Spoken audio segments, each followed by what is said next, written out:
to Blender Blunders. And Blender Blunders, I haven't said that in a long time. Sorry, this is called Make and Break nowadays. Um, it's been a long time since I've 3D modeled live on stream. I feel like it's been a week. Maybe that's just a misnomer. But anyway, we're here today. So you'll see I already have a sketch up on screen. I was just sort of coasting out doing this last night, and I realized I should be doing this on stream. So I started making a speaker system. It has a grill. You can see this little metal grill already with this cool little funky grid design.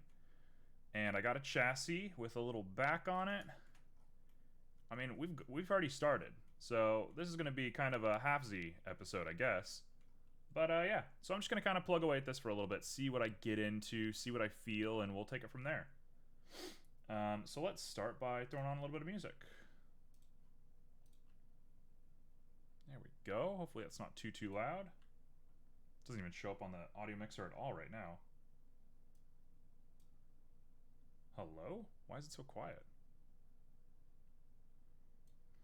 I tampered around with some sound settings. I've been told that I'm a little quiet on stream. I've had trouble sort of competing with voices sometimes when there's voices either in game or other people streaming. So I've just kind of been tampering, playing around with some settings. I have different recording settings too, so the YouTube stuff should look different.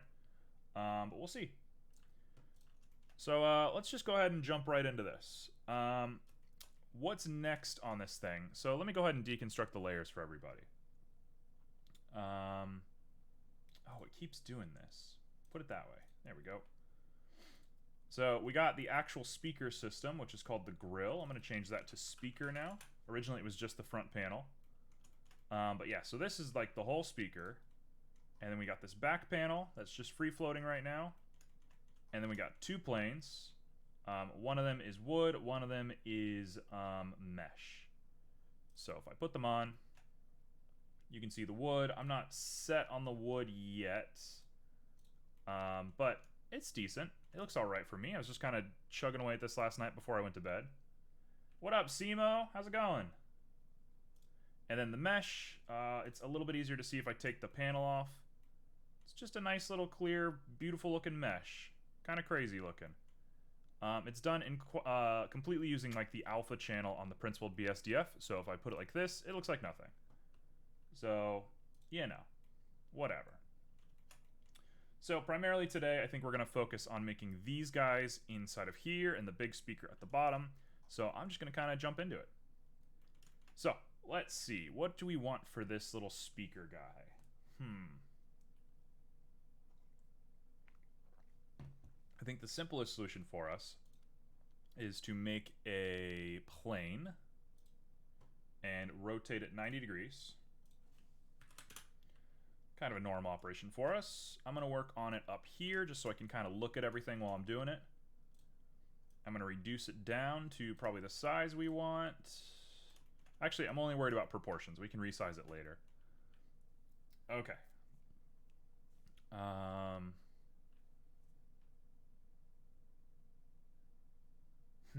No, this should be fine. I'm overthinking things. I'm thinking way too much right now. Okay, let's go ahead and start thinking about this geometry. So, it's got to go into edit. We're going to have to put some holes in it. Simo's a big fan of our remesh emoji. Emojis? They're emotes, not emojis. You know what? I actually think we want to divide not there. Watch this. So we're going to take these two and put them like this. Because it doesn't... This is flat. These bits are flat. So we're going to do it like that. There we go. Very good. And now we'll go ahead and make sure we apply transformation so we know what we're looking at. And we'll go for it. So to the best of my understanding, it should be pretty much exact. It looks pretty good to me. We'll call it there, and we'll just start going. Boom, boom, boom, boom, boom. And we're at the middle. Okay, so now, this is where I gotta be a little bit weird about it. I think what I want to do is I want to go ahead and do that. And then proportion using only connected, and probably a sharp. Right?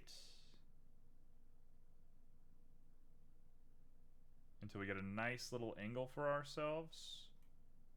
That looks all right. And then we're going to go for it. So this is where things are going to come off the rails a little bit. It's back. We'll say 0.5 is probably fine. I don't really need to sell the illusion too much. And we'll go just down a little bit. That's the way it looks to me. And again, we're going to use a sharp connected, and we're going to just start doing this thing. That looks good. That looks like it. If I can really pull...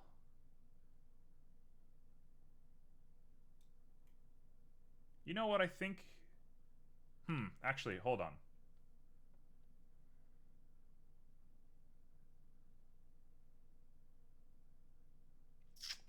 Something strange here. I'm trying to wrap my brain around it. This little part right here has to have a hard edge. I'm just trying to figure out how to do that. It goes pretty flat backwards. You know what? I think this is all right. We'll just do it like this. 0.35. 1.3.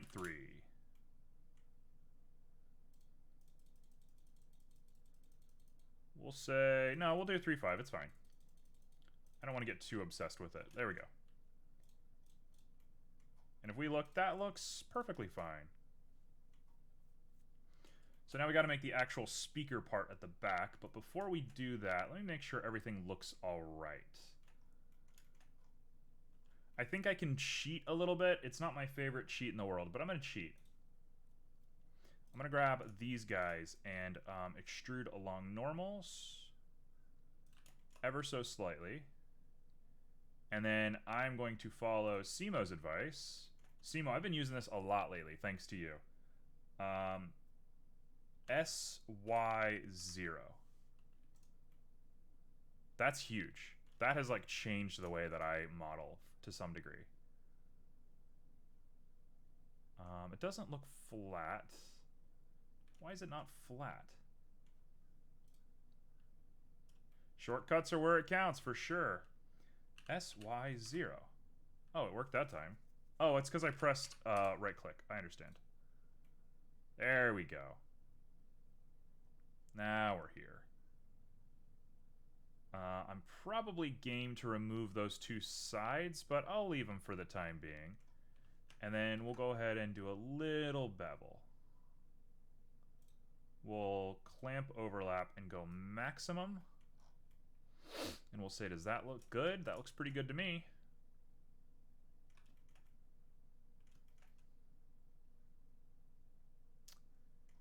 Okay. You know what? I actually see an issue. Let's fix this issue really quick. These guys need to be pulled out just a little bit. Like a hint of where they are right now.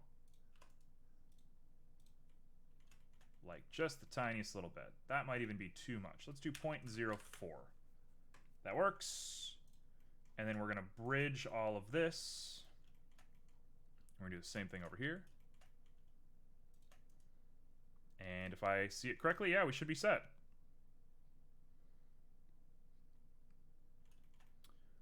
Okay, so if we're feeling extra crazy, and of course we're always feeling crazy, you know me, we should be trying to pivot this a little bit. But first, let me grab... Let's grab all of this. These guys are messed up. So we'll do it like that. And I'm going to do the exact same thing. We're going to do SY0. And I think we're set. Looks like a speaker to me. To some degree. I mean, it's got a little bit of problem, but that's fine. So let me grab the face, and we'll just grab everything. Cool. So it should be a pretty simple bevel from here. We're just going to use the bevel tool, clamp overlap. Yep. Everything is normal. There's something funky going on with the normals. Got it. Let's fix that. Thank you for the input. Let's see what's going on with these normals. Is there something weird going with the normals? It looks pretty normal to me. Because there's an edge here, right? So it's... Okay, hold on. I'll try and fix it.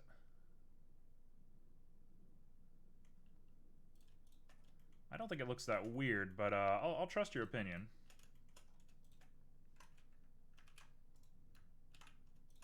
If I delete these faces...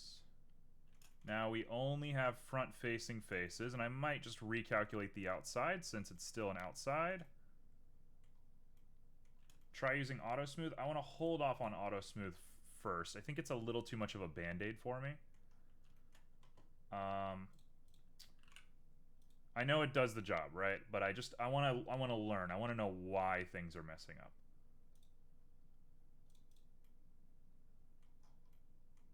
Okay, so looking at the X-ray on here, that looks normal. Oh, it's because... Okay, I see.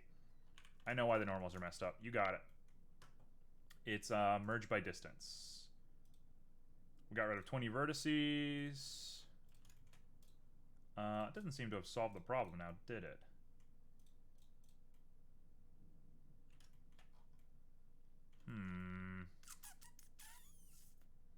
We basically just made a CRT TV. Okay. So now I've given it a good college try. We'll go ahead and do your auto smooth. So it's going to be in Vertex. It's going to be in Remesh. It's going to be in... It's not in Remesh. Hold on. Did I mess up? Hold on. Let's see. Normals. You got it.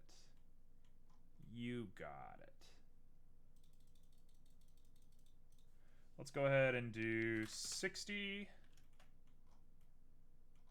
That's a pretty hard edge. Oh, why does it look like this? What is that? Oh. That's strange. Why did it make a little crick in there? Okay, this probably doesn't matter at all, but I'm going to fix this, because, I don't know, it matters to me. So I'm going to go ahead and merge at last. That looks better to me. We'll do the same thing here. And we'll merge at last. And we'll go to the other side, repeat, and we're done. Now, the really challenging part is I'm going to have to put a circle inside of this thing. Not necessarily looking forward to that. Did that one backwards. There we go. And we'll grab that and merge you at last. And we're going. That was an easy fix. I know I would jump into game and I would look at that and I'd just be like so frustrated staring at that. So, we're set. Okay, so let's make a little driver at the back.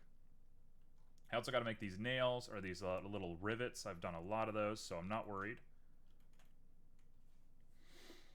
Now, do we want to make a separate mesh, or do we just want to make it this mesh? I think I'm just going to make it this mesh. And I'm also kind of considering deleting that interface.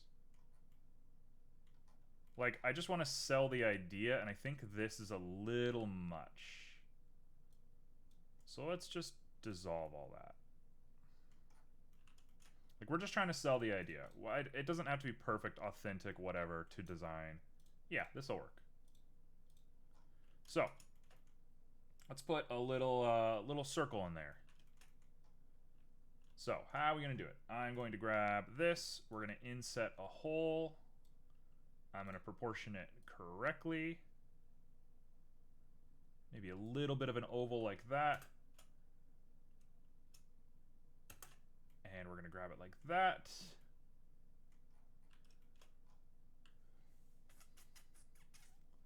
Hold on. Before we do that, let's cut once, cut twice, cut 3 times. That should make it look a little bit better, I think. And now, if I cut a hole in it, and if we bring the hole in, not half bad. Okay, cool. So now I gotta make a circle.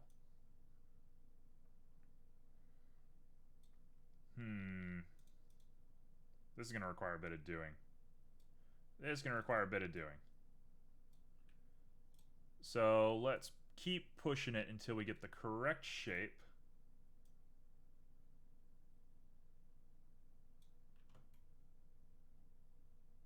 I suppose I should probably also cut it once that way. And that should probably help it a bit. Yeah, there we go. That worked. So now we'll bring it out and we'll keep going in. And we should have a circle. To the best of my understanding, this should do it. I said that, and now I'm not really knowing.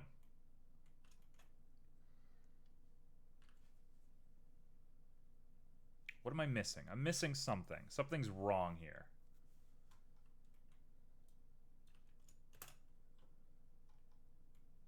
Let's try doing it like that. I'll fix that topology in just a second, but it's this guy right here. Okay, I'm gonna manually do it then. I can make a circle pretty decently by myself, and I'll just round out once I'm there. Like, that's not a bad circle. It's a little too sharp. Like, that's a circle.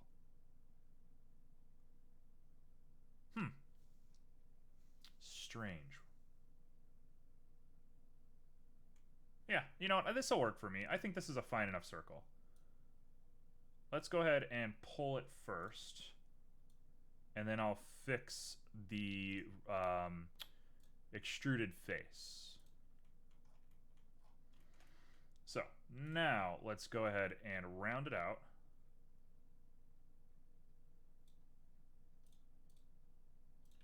Like 0.3.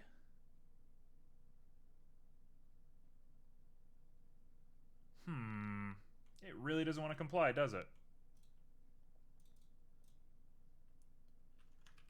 Okay, before we do that, let's do this. And now I should be able to grab, and grab. We can go for it.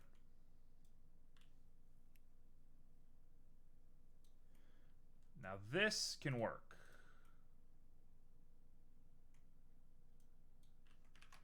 Okay, we want to remove just one of them. No! There we go, just like that. Now we should be looking pretty. And we'll reduce the whole thing. It's a little large right now, but that doesn't look bad. You look at that from a distance, that's what it is. It's a little much, I'd argue, but I'm not against it. Let's say 1.5 4 times. Yep, that works. And then I'll go ahead and grab the whole thing and we'll reduce it down to be skinny. And we'll push it back. And we're in. Boom. Okay, I think that looks perfect. I mean, it's not perfect, but it's really good. And honestly, all of this can be dissolved. And now we just got to fix some of this topology. So I'll do my best to fix it up just a little bit. I'm not sure if I should be going outer or inner when I'm doing perimeters like this, but I'm just choosing one and sticking to it. So I'm always going from outer to inner. That way it's consistent. I don't know if that's the correct way, but that's just what seems right to me. So we should be looking good. Perfect. So if I go back to object mode and we shade it smooth, let's redo our auto smooth.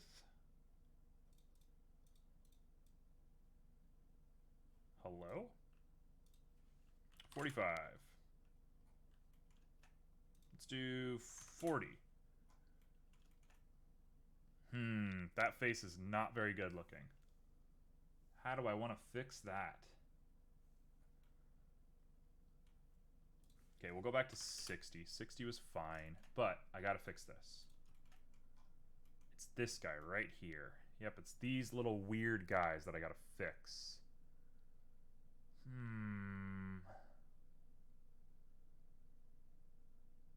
Oh. Whoops. Hold on. I did some weird stuff I shouldn't have done. Okay, well, JU. The rest of it looks about right. It's enough of a difference that I think I don't care. I think it's fine. So let's put some rivets in this guy and we'll call it there. So, let's go ahead and I'm going to grab him and move him here. We want it at 0. Well, that didn't really work the way I thought it would, now would it? Why didn't that work? Oh man, this thing got messed up. Hold on, what the heck? This guy got all kinds of messed up. Back to object mode. We're going to take this and set origin to geometry. And I'm going to move you to 0. And then we got to turn the mesh on. And the mesh, we need to put origin to geometry. What the heck happened? I don't understand how all that happened. And then we need to put the speaker on. And the speaker... Why did it work like this? You know, honestly, I was kind of half asleep when I did all of this, so I'm sure I made lots of weird little mistakes, but now we should be back.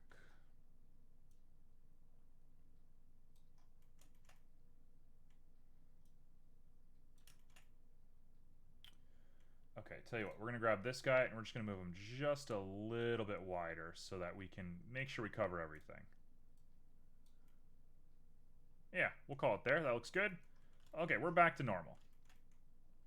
So we can get rid of speaker, get rid of console, get rid of mesh, and all we want is the wood. That's not wood, that's the tweeter. Pretty sure it's called a tweeter. And you can be at 0. All right. Now let's push you back and get you set where we want it, and we should be going.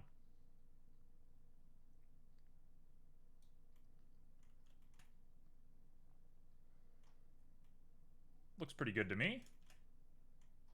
Could probably be a little higher.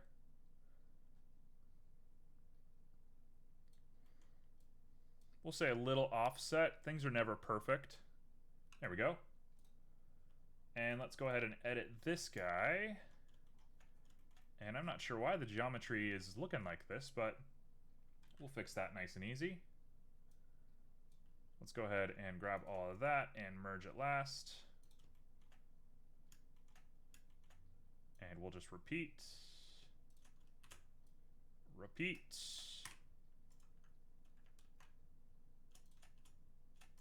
Come on. There's too many shortcuts in Blender. Every time you go to do anything, something random happens. You go to like subdivide something or repeat last step or whatever, and it opens the knife tool or it starts displacing things. It's like, my gosh, how can you keep up with this stuff?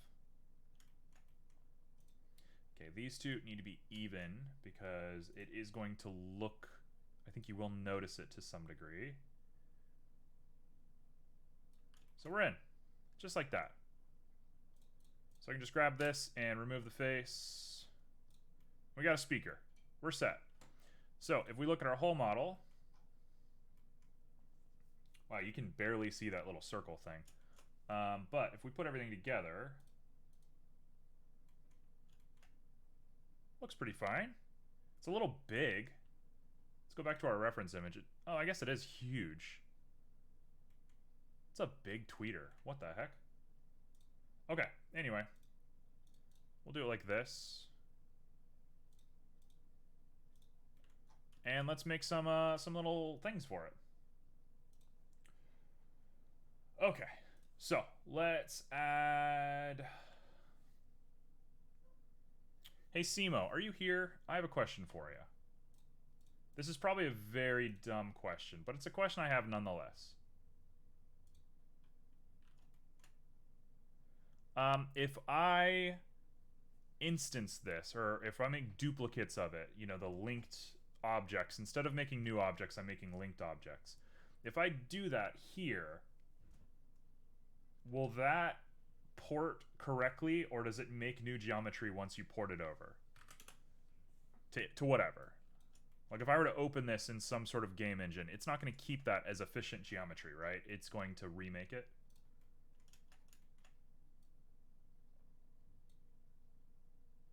I'm not really sure I understand how, like, linking and stuff works. That's definitely one of the next things I got to learn, especially if I'm going to be making, like, really efficient, really efficient programs. Which optimization is not my central concern at this moment, but it will be eventually. Makes it as just one object. Is the poly count still reduced, or does it count each poly on each object?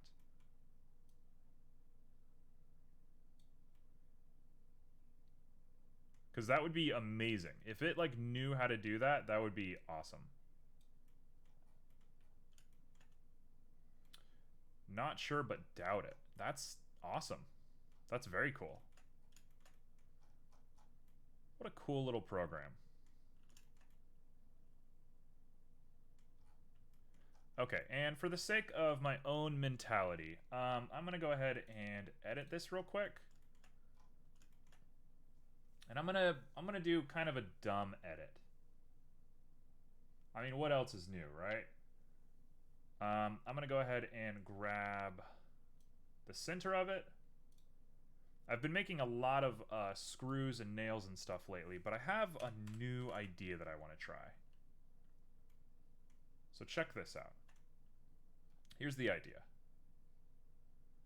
I'm gonna grab you and you, you and you. You guys are fine. You don't need to move. These guys. We're going to grab all of these, and we're going to bring them together until they're flat, like that. And then we're going to repeat the same thing on the top and the bottom. And I'm going to try and make our plus this way. I suppose I don't even need to make a plus. We could just make them like the square, or the not square, the cross. But I don't know, I'm a maximalist. We do everything to the fullest around here. So if I take all that and I extrude along normals and I go in,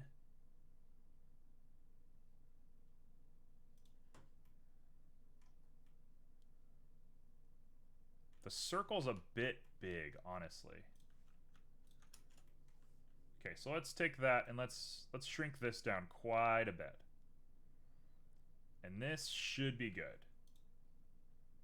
So if I grab that, and I grab that, and I grab that, and that, and that, and we extrude in, we should be set.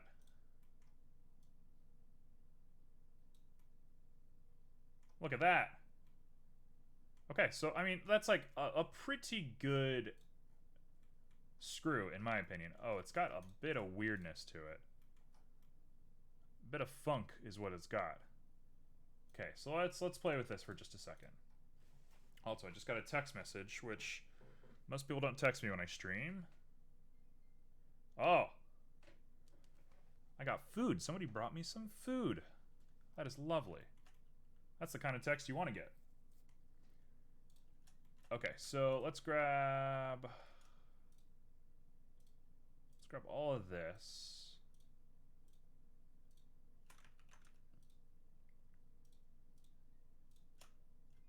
The best of texts, for sure. Someone's like, hey, I was thinking of you. Here's some food. Wow, that's lovely. It's the nicest thing that can happen. Okay, so I'm going to go ahead and bevel. Ooh. Color me worried. Wow, this is a hard thing to work on without the camera glitching out. I'm also thinking these bevels might not matter too much.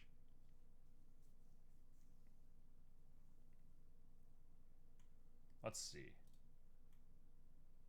Honestly, that looks really good. It looks a little weird, but like, okay, so you're going to see it from this distance at closest, because the mesh is right here. That's as close as you can get. It looks fine. Looks totally fine. If we're doing our best to be hyper efficient, let's be hyper efficient. I'm going to go ahead and just cut a bunch of this out. Right? Who cares? Say goodbye to these back edges. You will never see them. You would just bake it as a normal map? That's an interesting thought. We should probably start looking into that. Maybe we'll do that today. Let's do that a little bit later in stream. We'll make that a goal for today. Since it's going to be kind of a shorter project, I think, we might as well try and push ourselves just a little bit. What does that look like? Ooh, that looks more pronounced. That's nice.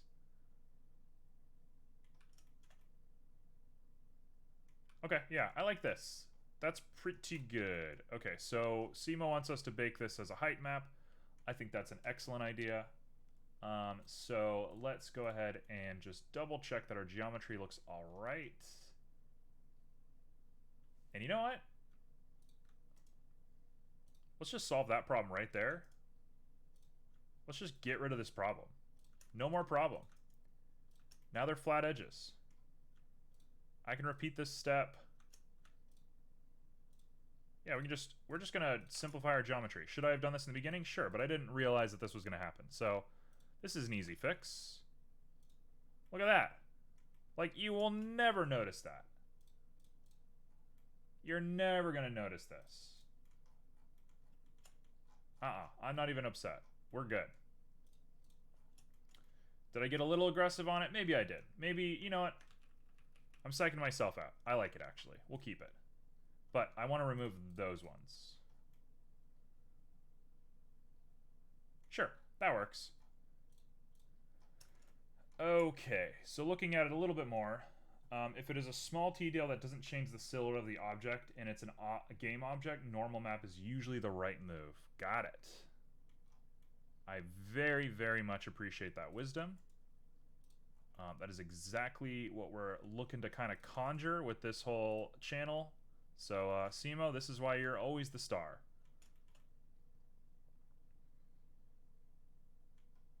Look at Joe lurking. Joe, you're always appreciated. Joe's our other star. We have many stars around here. Joe and Simo are both stars.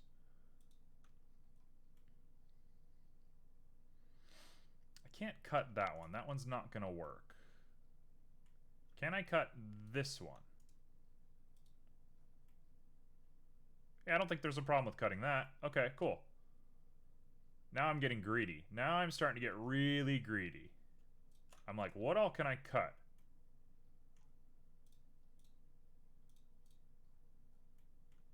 If we're baking into a normal map, I know this doesn't matter. This is just kind of my design process.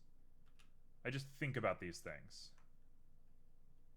We can definitely cut that one. Let's cut that one. Honestly, that looks great. Okay, so let's bake that into a normal map.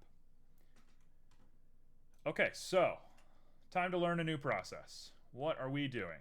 We're gonna want to... Not there. It might be UV mapping. Hold on, I want to try and solve this real quick.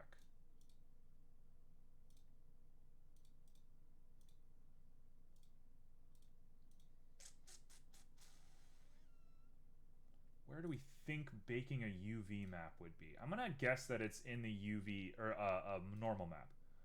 I'm gonna guess that it's in the UV editor. which is great because that's not what I'm looking at right now. But I'm just thinking.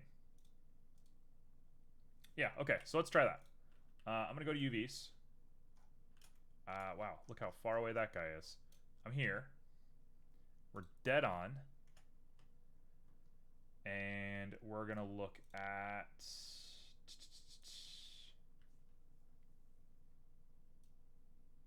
There's only a couple of options up here.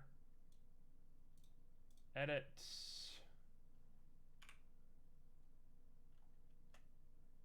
UV. Bake, bake, bake, bake, bake, bake, bake. Let's see. Let's see. What are we looking for? All right, I will now accept hints if you would like to send hints my way.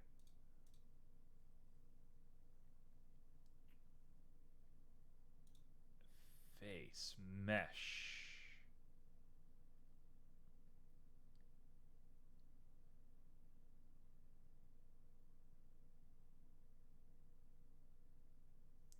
Okay.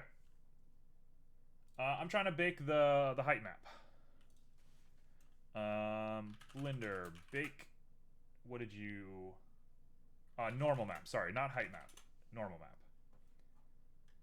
map. Okay. I'm pulling it up. I know you're also typing.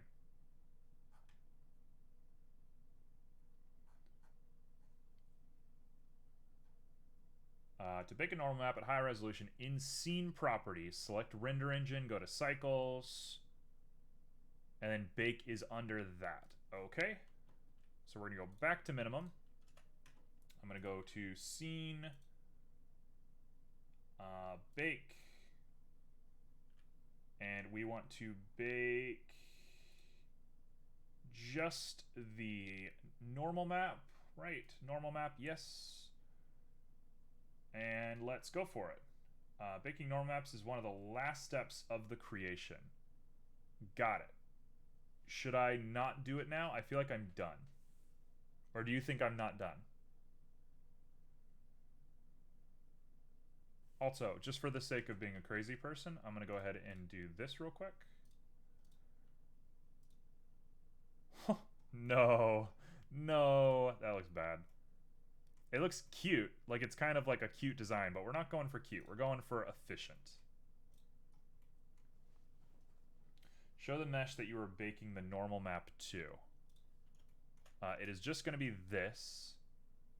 I'm assuming I have to make another one that doesn't have the keyhole in it, is what you're asking me for?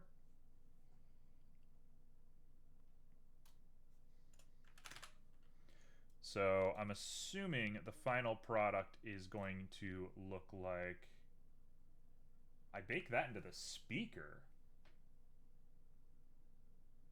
What? Okay, okay, okay, okay, okay. That makes a lot of sense, actually. You're right, you're right, you're right, you're right. Got it. So let's... Yeah, we're not done then. I understand what you mean by we're not ready yet. Cool. So I'm going to go ahead and grab this. And we're going to mirror it on the Y of the tweeter. So now we got two of them. Then I'm going to grab it again. And we can get rid of that tweeter. And we can go here. And we're on this tweeter.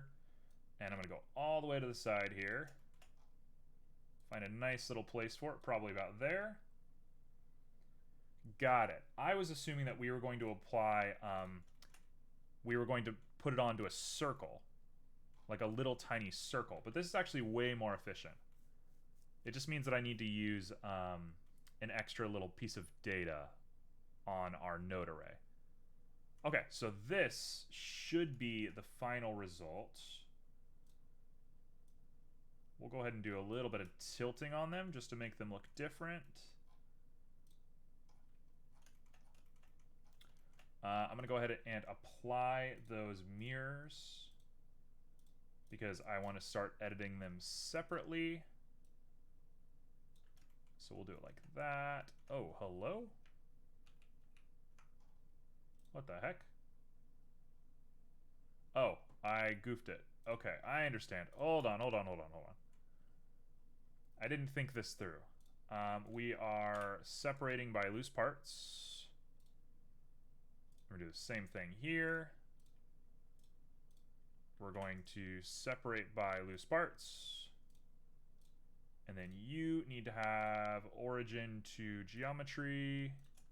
Repeat, repeat, repeat. Now we can twist you. No problem. You can have a little bit of a twist. You're going to be the most off-center. You're going to be just slightly off-center, and you're going to be pretty... You're fine, just like that.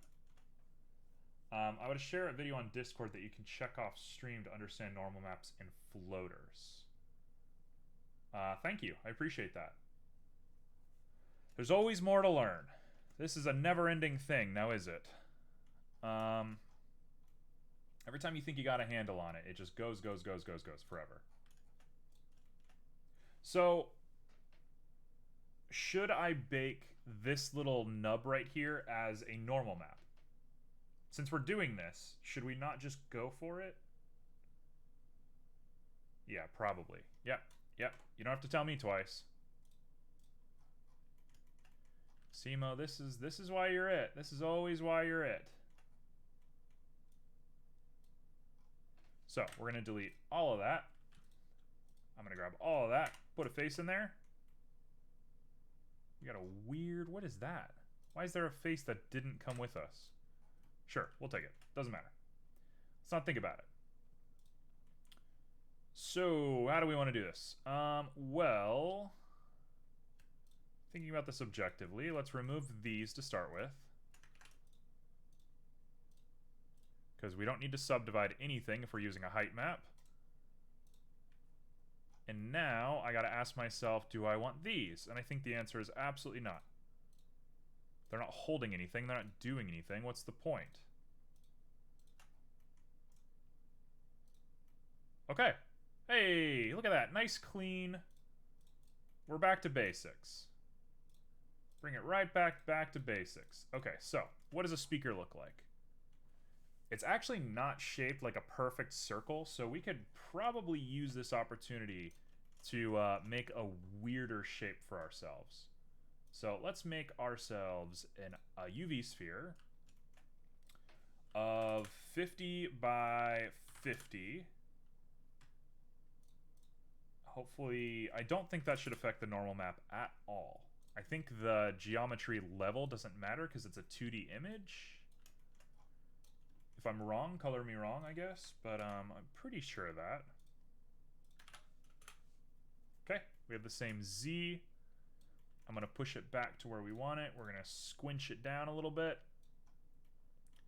I'm going to change this to flat so I can see where I'm working.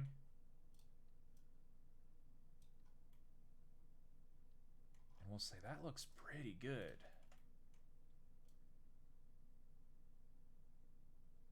Right about there. And I think we don't need to worry too much about it from this point forward. Now, I think the question now remains, should this whole thing just be a normal map, or can you not do curves like this on a normal map? Maybe this isn't worth it. This would be crazy, right? To make this a normal map? That wouldn't make sense, I don't think. I think that's too much. I'm gonna not think about that for a second. We're gonna do the thing that we set out to do first,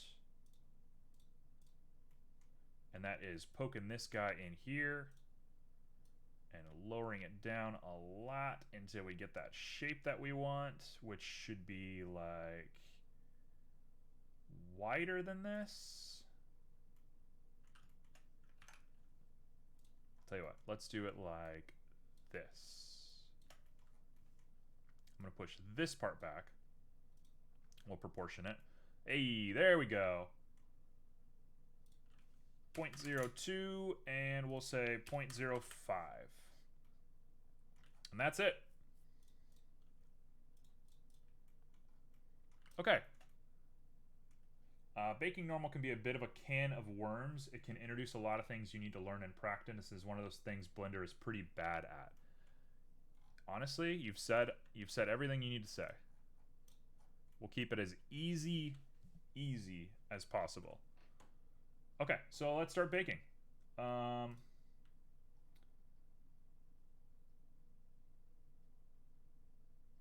Okay, so what do we want? Target image textures, margin 16 pixels.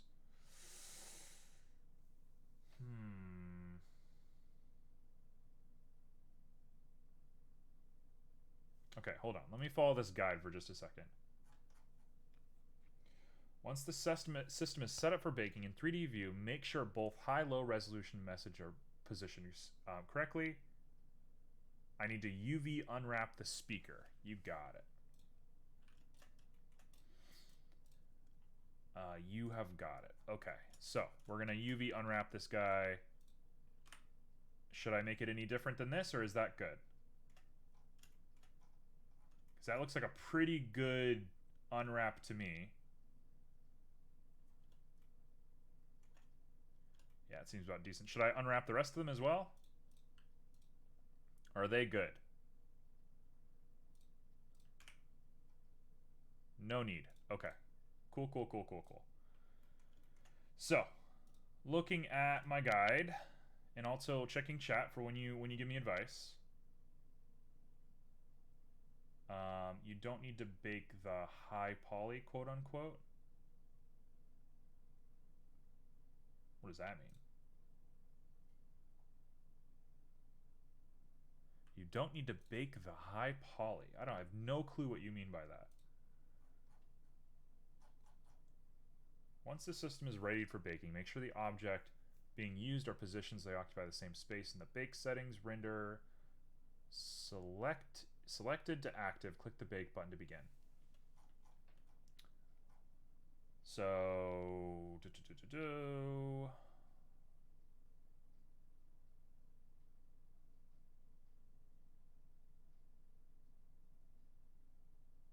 okay, so we got to shift click down to the bottom.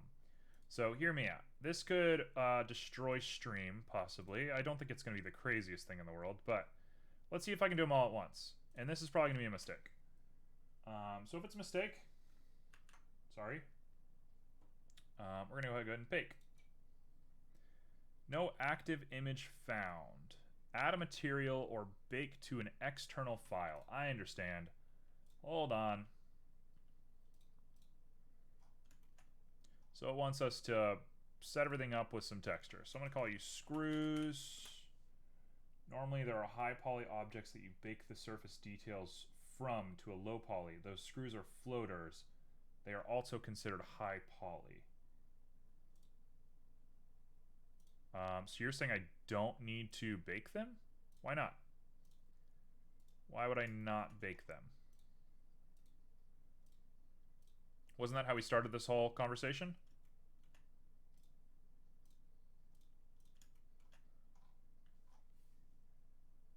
Oh, now that I'm thinking about it too, no, you bake them. You don't need to unwrap them. Ah, I see. You're continuing the thought from the last thing that we just said.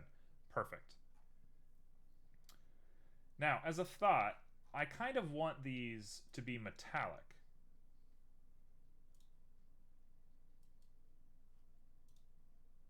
Should I be doing something to make them metallic, or should I not be doing this? If I want these metallic and I want this to be plastic, what's the protocol there?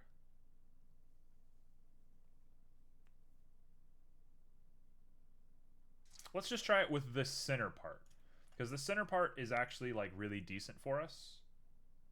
You can do it with texture paint, or you have to bake a diffuse map too.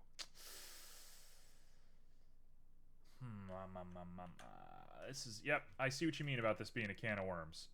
Okay, well, let's just go for one to begin with. And a metallic map. No active image found in material for material tweeter. What? What are you talking about? No active image found in material screws. Oh, I see. We got to put a normal map on here. Or metalness. It doesn't help all the programs have slightly different names for things. Yeah. Simo, I haven't asked. Maybe I have and I forgot. I apologize if that's the case. Are you exclusively a Blender guy, or do you do other stuff as well? Like what all are you working in? What am I looking for? I want an image texture. I want like a map though for modeling Blender. Okay, so it sounds like you got more.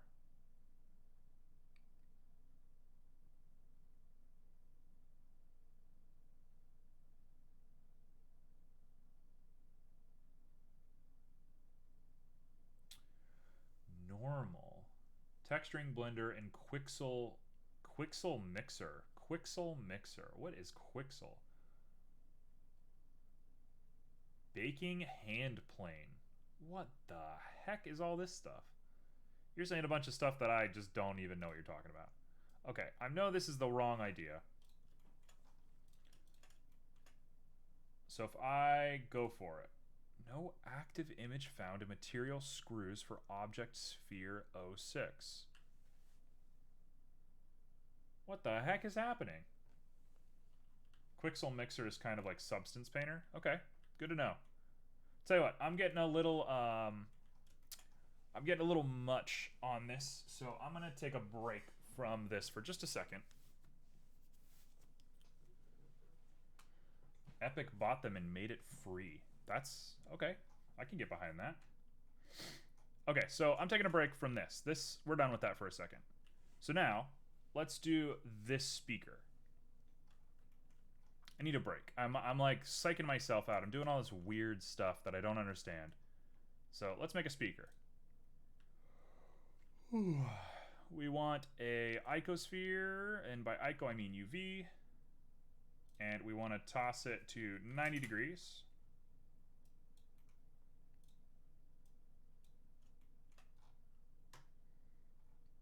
And I want the whole thing to be like this. Now I know what a speaker looks like on the back. It's a metal piece, but you're never going to see it, so I don't care. I'm not modeling that.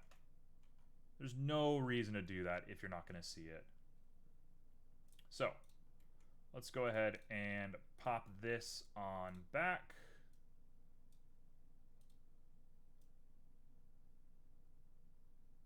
Just like that. Looks good to me. Maybe a little bit more. Using only connected. Right about there. No, I really want to emphasize it. And now we're going to grab this part. Actually, we can just grab that same bob in the middle again. And just do this and proportion out using a much smaller proportion and probably a sphere.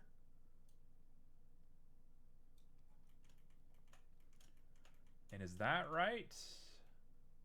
Looks pretty good to me.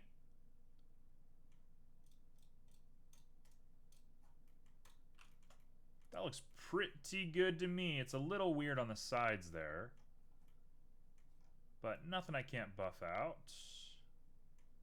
So let's grab those sides, and we got to do one thing to them. I got to grab one of these guys and push him up just a little bit. Proportion with a smooth, and we're going to make a little lip. Is that right? Yeah, it comes back down a little bit. It bobs out. That ain't half bad.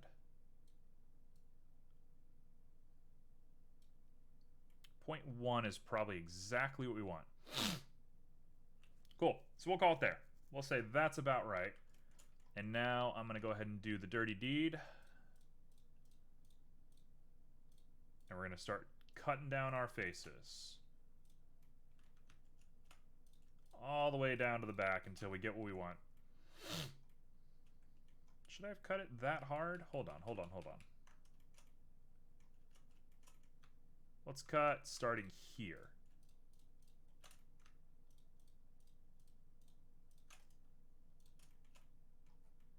Because now we have a really nice looking front face and then just super efficient in the back. Yep. Keep it nice and easy. I understand that you could probably just delete these faces and not have to worry at all, but what fun is that? I still have more to learn. There we go. And that actually looks kind of like the back of a speaker regardless. Actually, if I keep that like this, and I pump it out, I could make the back of a speaker, theoretically. So, just in case we have to like remake and think about that later, that's going to be that. And we got a speaker. So nice, so easy. Don't have to think about it. Okay. So, this is the part that I actually don't have to think about this at all. We're done. I'm going to put it in place, and then we're set. So it's going to go 0, and by 0... Oh, 0 over here. 0, there we go. We'll grab the same Y, because I think it should match. Oh, it's close, but no cigar. Okay. Wood panel, come on down.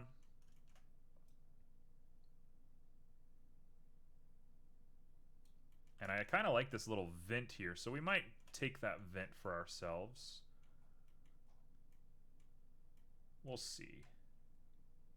I think this should be a little bit bigger. And we'll go for it. So get rid of our reference image, push this back.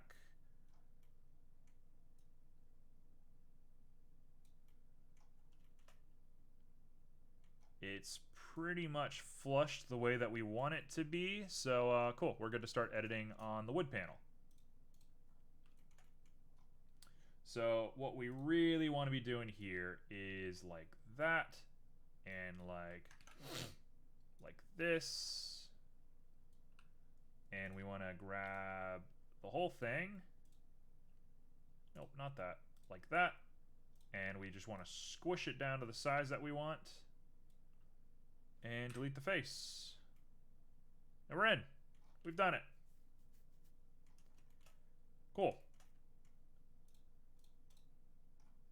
So if we assemble the whole thing, what do we got? Hold on, let's call these screw 2, screw 3, screw 4, screw 5. One of these is not a screw, and I've already messed up. Hold on, mesh, get out of there. What are you? You're gonna be tweeter horn, and you are our base. I know that's not what you're gonna call that, but that's what I'm gonna call that. Okay, cool. So we're gonna add that little scoop that we saw because I like that look. I think that's a good look. But this looks good.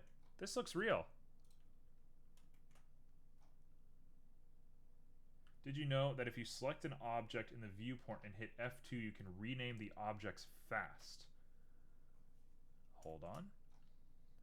Hold on. My F2 key is not the fastest key to get to on my keyboard, but if I can get the muscle memory for it, that could be very helpful. So I'll keep that in mind, thank you. Okay, where are we up to now? So I'm going to sit and work on those later. I'm going to try and make a rubber for these two, and we'll take it back from there. But in the meantime, let's work on this little vending machine. So they have these weird little ridges underneath them. Let's do that. So I'm going to do it like this. And all I'm going to do is I'm just going to push these guys back. Like that.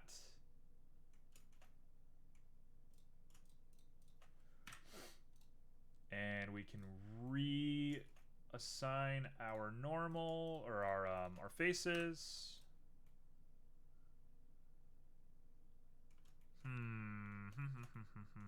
If I'm looking at them objectively, they do this as well. Oh, I'm clicking the wrong one. There it is.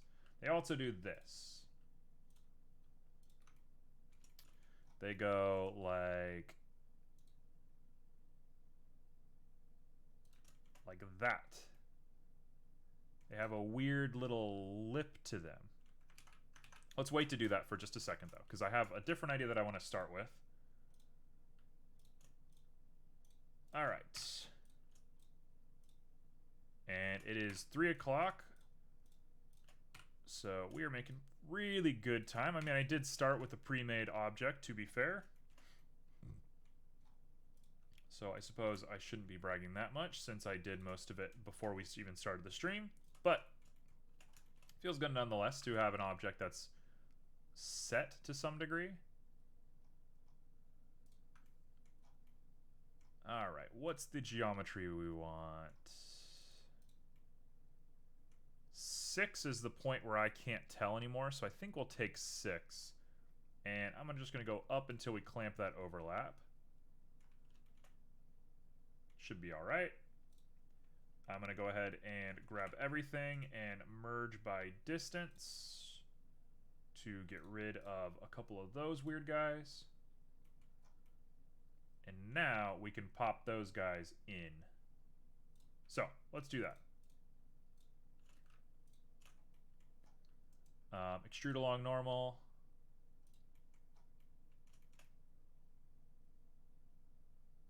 Not bad, not bad, not bad. Okay, so I need to cut these two faces.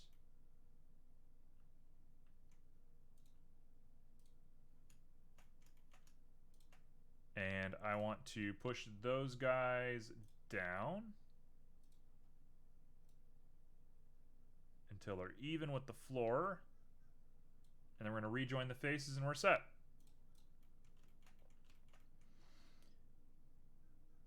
So what do we want? We want to go like this. What? Hold on. Put one there. Put one there. Let's set all of that up as one, and let's set this up as one, and then we're good. Right? That should... Oh no. We messed it up somehow.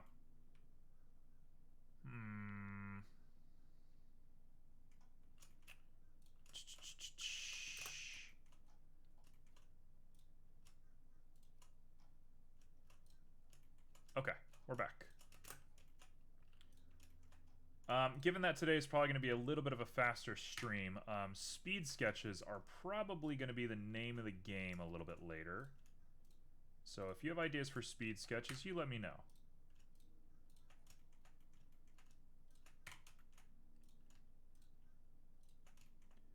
This is still not looking correct.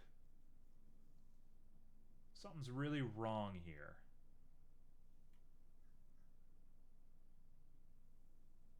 What have I done? What have I done wrong?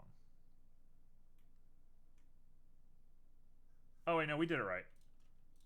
I'm just counting wrong. Right, that's now the set.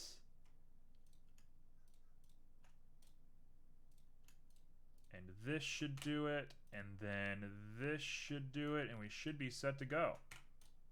Right? Everything done?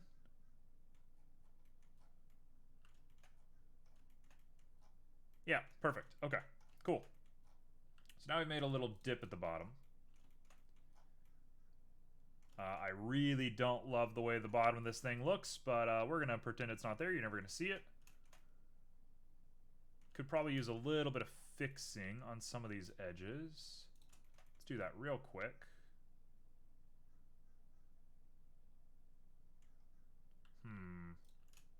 It's because of this.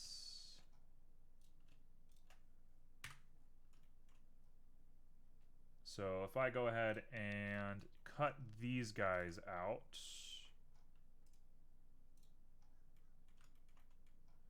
And then if we grab this,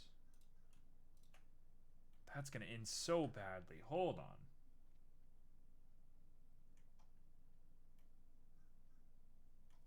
What if instead of that, I do this? Why doesn't it wrap correctly?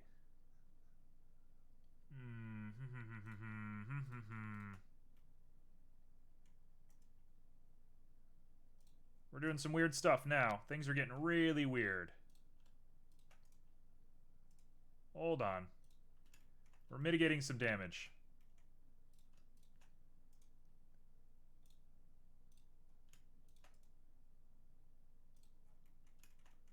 Okay, so now, yes, it wraps. Perfect. So, what I'm going to do is I'm going to grab this one and dissolve them, and then we're going to grab our wrap. So how many wraps do we need? We need 1, 2, 3, 4, 5. And if I understand all of this correctly, we should be able to just go J, J, J, J, J. We should be set. So let's do it over here, and we'll double check our work afterwards. J. Come on. Come on. I know you want to work. Yeah, looks perfect. Look at that. Now I really want to fix this bottom part, but I'm not sure how I'm going to do it.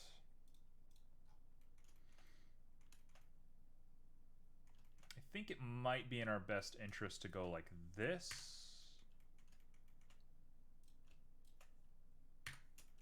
Right?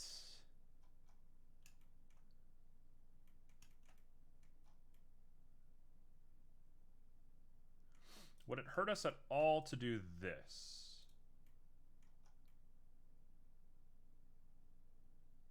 You can't really see in there, but I don't really like that from an objective standpoint. I think that's kind of a cop-out.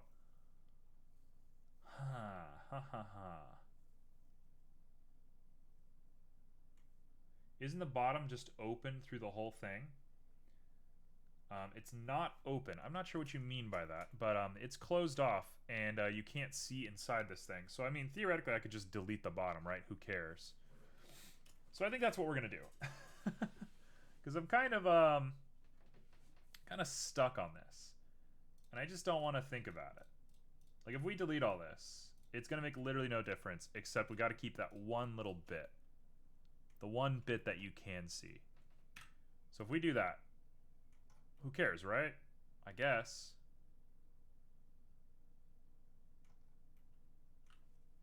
Is that how we want to do it?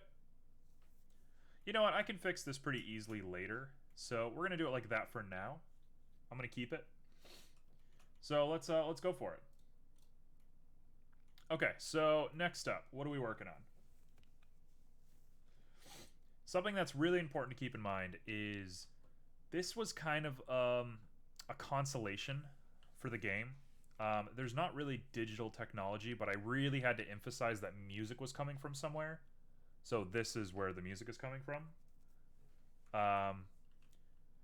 So I'm kind of splitting ends here, because this is not real, quote unquote, in the fiction of the game. The game's kind of silly, so we can play with fiction as much as we want. It's not a big deal. But so I've already made a speaker. It's already digital. It's already not real. Do we go all the way, and do we model the plugs on the back, or do I try and make them fantasy? And if they're fantasy, what are they? What if I put a bunch of valves in here? That could be kind of cool. That's what I'm going to do. That's what I'm going to do. That's what I'm doing. I'm doing that. Okay, so we're doing this part now. So let's get rid of you. I think we're good on the speakers. In fact, we can leave all of this, and I'm just going to take the speaker console and move it on out of there, and we'll just begin working on it. I'm going to put valves in here. Valves, I think, are going to be really interesting as a design element. I think people that enjoy music are going to like this. I think it's going to sort of hit the right notes. And as somebody who enjoys music myself, I think it'll be a cool idea, so we're going for it.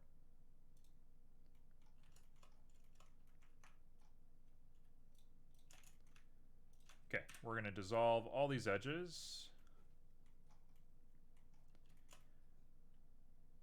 And that means I should be able to grab all of this and push it backwards because those two are really close to each other, right?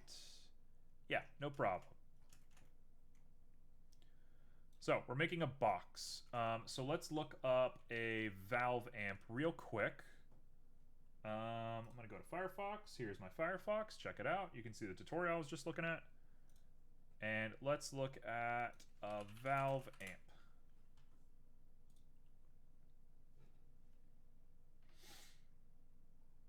Okay, what do we want? We want like a classic like guitar amp wild boy looking thing. Making this is gonna kill me actually. Man, I love making work for myself. Why am I like this? I guess I wouldn't be 3D modeling if I wasn't like this. This is what we want. We want this right here. So let me find that in like a square format.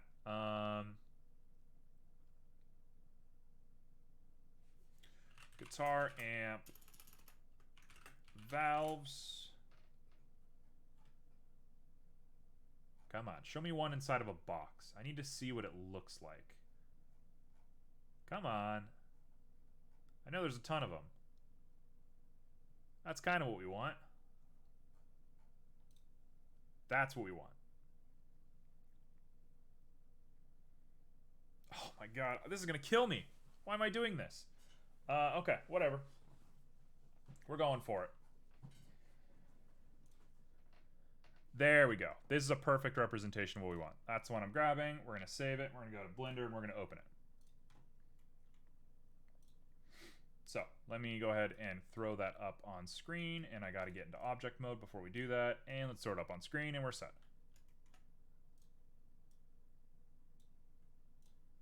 Oh goodness, this is actually going to kill me. Why am I doing this?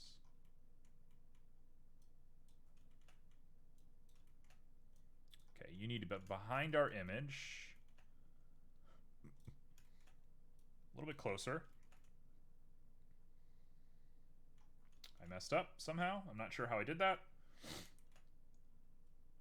Hello. I understood the word 3D, and I appreciate that.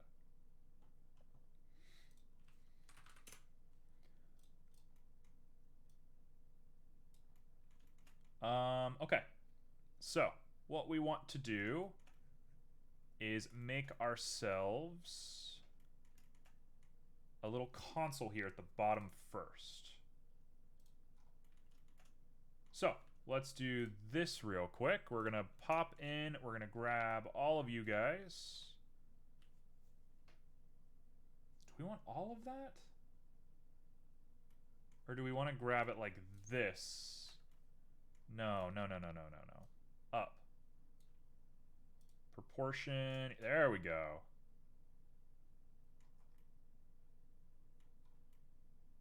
That'll do the job. Cool. Yep, that's it right there. Nice and easy. And if I'm being really authentic, which when am I not? We'll grab all of these and we'll inset a hole in them.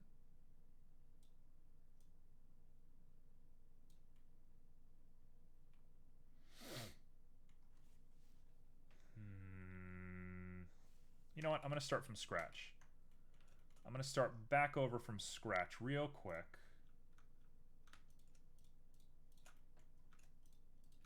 We'll go like that. We'll say everything's nice and flat. And then I'll grab this bottom bit and we're going to make a little area for everything to sit on.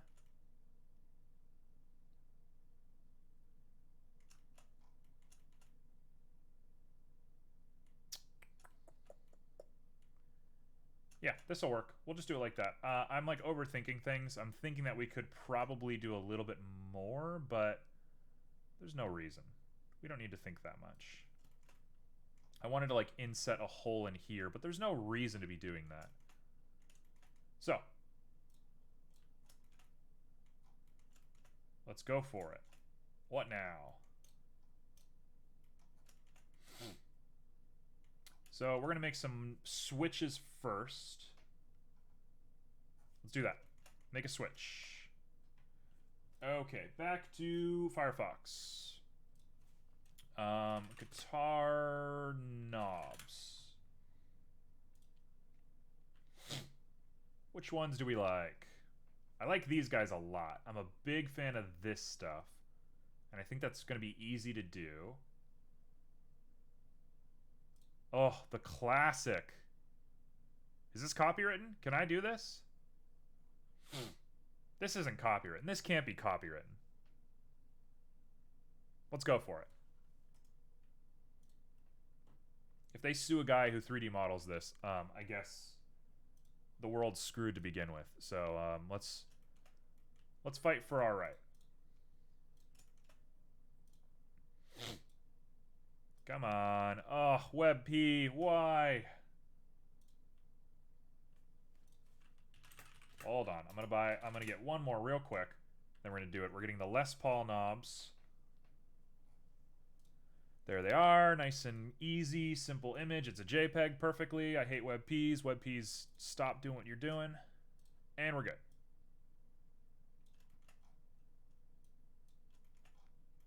So, this should be simple, right? It should just be a cylinder at 90 degrees that we loop cut. We grab the bottom of it and we pull it out.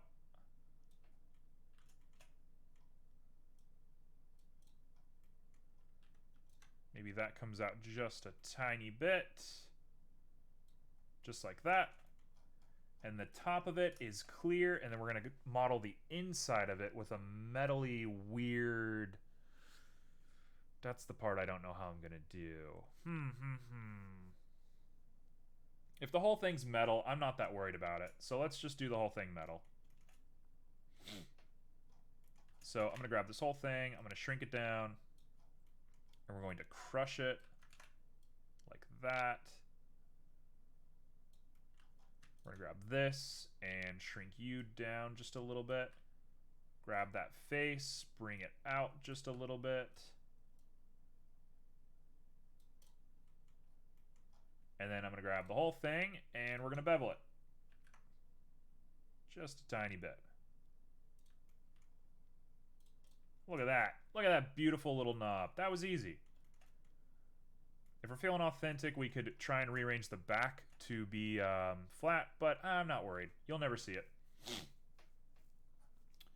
So now I gotta sit and make one of these bad boys. That's gonna be pretty hard now, isn't it?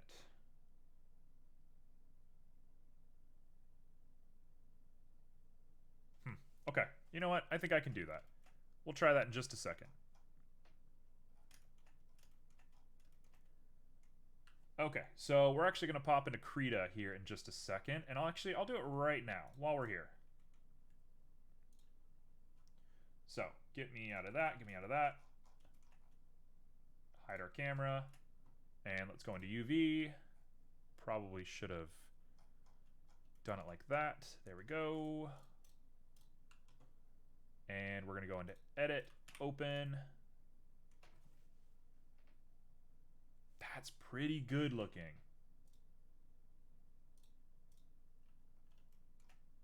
So it just goes right down the line.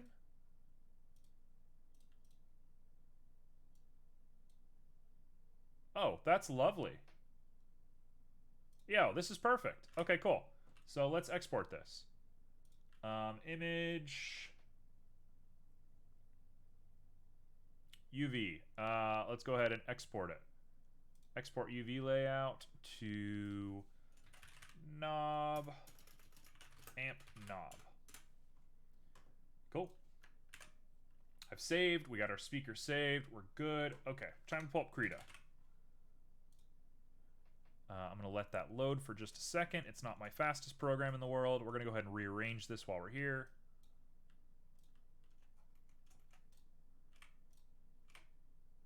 Come on.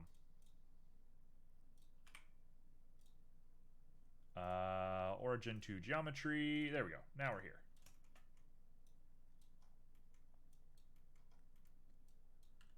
All right. That's probably about right for us. We're really just going to get into it at this point. There we go. And we'll just put a bunch of them.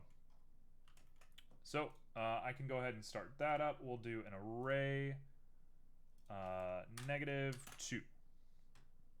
1, 2, 3, 4, 5. Pretty solid. This looks all right to me. I might need to sink it in. Now I'm starting to think about transportation. This is where I think way too much. I'm like, how would they transport this without ruining those knobs? They'd have to be sunken in, so I definitely need to sink it. Ah, man, there's too much to think about. Okay, we'll do that later. That's next. First off, let's go to Krita. So, Krita. Here we are, we're here. I'm going to go ahead and find our file real quick. There it is. Every time I start Krita, I inevitably do the Blender transformation. I just can't help it.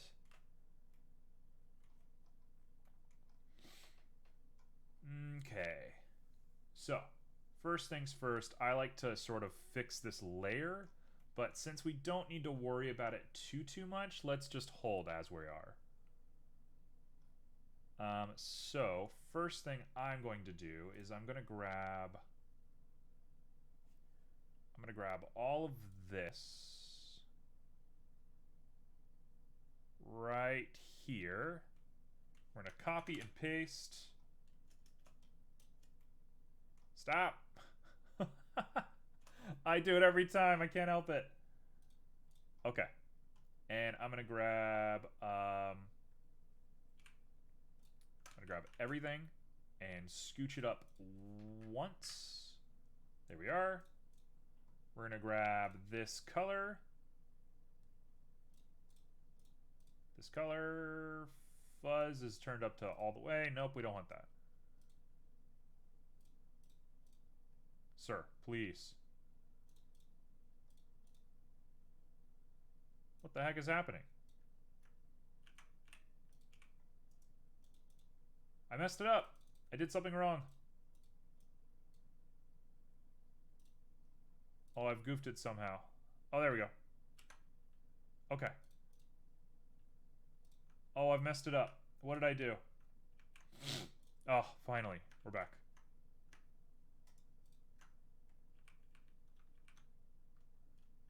Oh, I've totally messed this up somehow. I pressed some weird hotkey. Okay, whatever.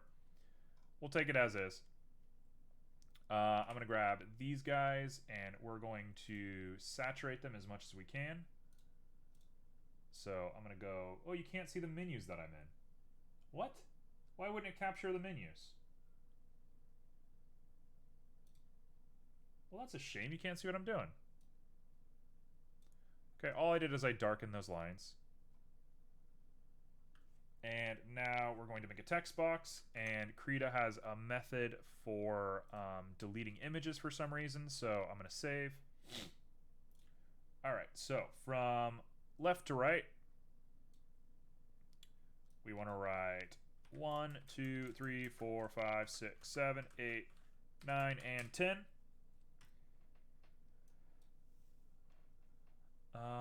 Is there not justify? Why is there not justify? We might need to put this into Inkscape instead of Krita, which I don't have a thing made for Inkscape. That's a shame. Format.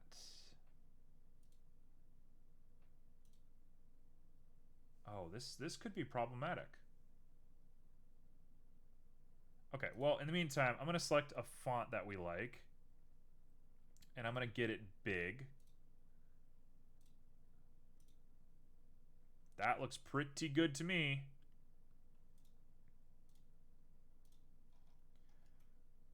No. There we go. Back to normal. Come on, get that rotation right. All right, how do we want to do this?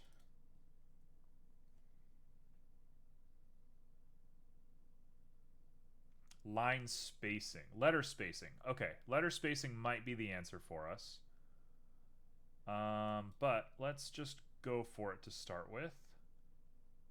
Up to 18 to 20.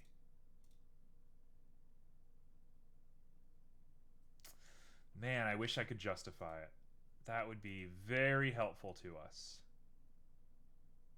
Okay, well, in the meantime, 1, 2, 1, 2, 1, 2, 1, 2, 1, 2, 1, 2, 1, 2, 1, 2, and 1, 2. And you'll see exactly what I just did.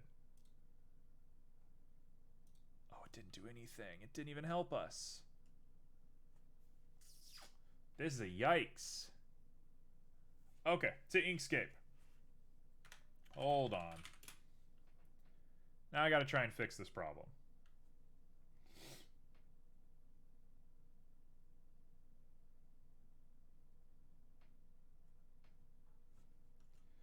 Oh my gosh, how am I gonna fix this thing?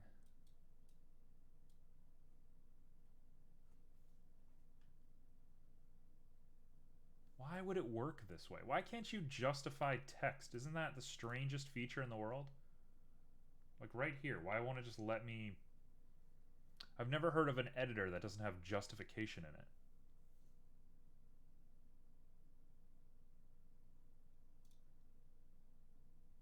Okay, let's try it in Inkscape. I'm gonna go ahead and... Hey, there you go. Now you can see everything. Let's pop my camera on. Hey, there I am.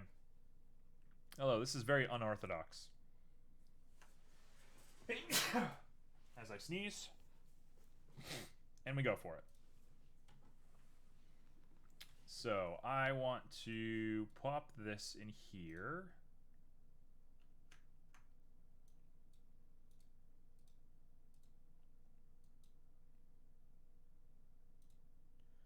So this is like where the image is. What on earth? This is going to be the strangest thing I've ever made. Let's go ahead and make some justified text real quick.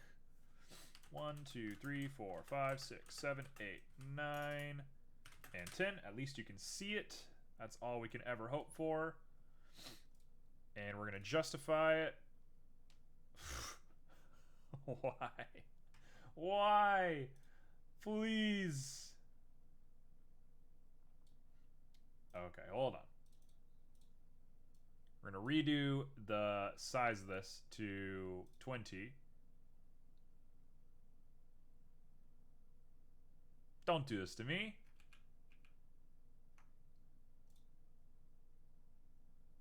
Why? Why is it doing this?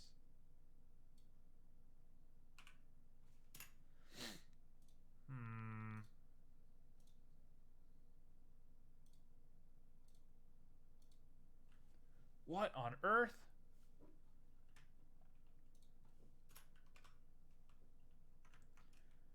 I can't believe justification doesn't work on anything. This is insane.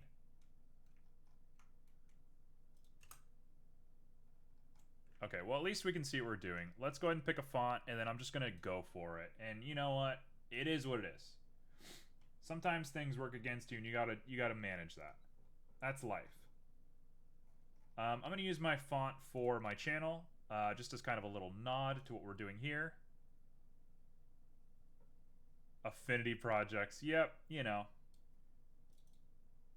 That's sort of the fun of not having, you know, infinite money for Adobe Suite stuff. I used Adobe all through school, but as soon as the student discount wore off, there's no way. I actually really dislike a couple of Adobe products. Like, I really hate After Effects. Affinity is pretty great. I'm assuming Affinity is the maker of Inkscape. Who's Affinity?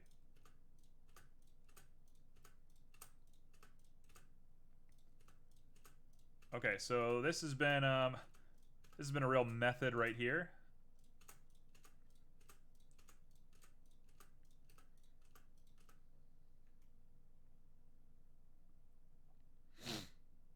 Honestly, that's not half bad.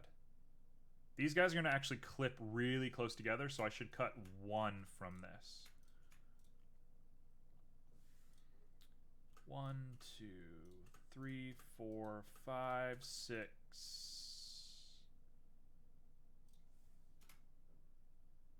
That's the one. Okay. Cheap alternatives to Adobe stuff. I mean, they're good when they work. We'll put it that way. 4, 5, 6, 7, 8, 9. Oh, it's a little close for comfort. 1, 2, 3, 4, 5, 6, 7, 8, 9. I think we're going to just do this. We're going to take it just like this. This is a little close for my comfort, but it'll do. It'll be just fine.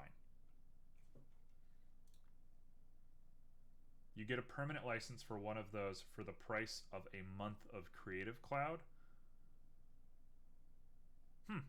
I'll have to look into it. Yeah, I mean, I definitely enjoy quality. Illustrator is the one that I miss the most. I really like Illustrator. Photoshop, I feel less inclined towards. I actually really like Krita, except for the text editing. The text editing on Krita is god-awful, and I don't know why. I don't know why they've done it the way that they have. Okay, so we're going to go ahead and call this knob. You prefer Affinity Design over Illustrator? Well, I mean, that could kind of solve all our problems, couldn't it? We'll look into that. Okay, so if I go to desktop, do I have knobs? I don't. Export. Hey, okay, we got it. We've done it. Folks, it only took forever. That's fine, you know, sometimes you gotta think. Should I save this? I guess I should save this. Hold on. We'll save it one up on desktop, and we'll call this knobs, and we'll say it's done. So let's go back to Blender. This has been a real hassle, honestly, for no good reason. So, we're on the knob, we're on the nodes. What happens? We open up this. I'm going to say new. We're going to add an image texture. Where are you? Image texture. I'm going to open up knobs.png. And we're going to cross our fingers that this works. What? What? Why? Okay, hold on. I know what I did wrong. Hold on. We got to UV it. I know what I did wrong. We have to open up knob. And then I got to go into edit mode. And it looks good. It looks fine. So if I go back to nodes on the UV, and we just... Oh, I see. We need, how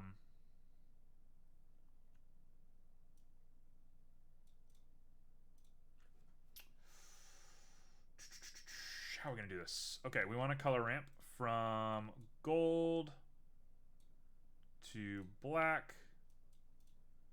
And that'll go here, and that'll go here. Why? What am I missing? I'm missing something. Something's not connecting for me.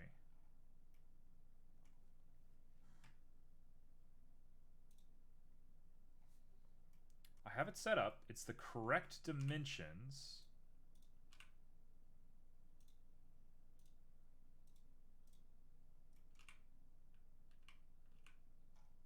It's set up correctly on here, if not a little small. What am I missing?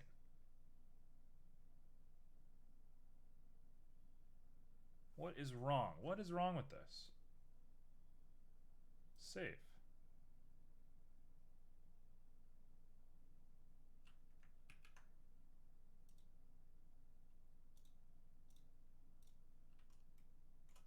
Yeah, what? It should be fine.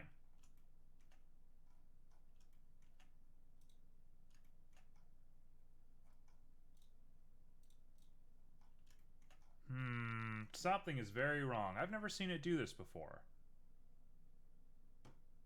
I've done this like 100 times. I've never even seen this before. Okay, so let's try something else real quick. I'm gonna add a transparent shader. Right? Transparent. And if I put the color as this, and I plug this into here,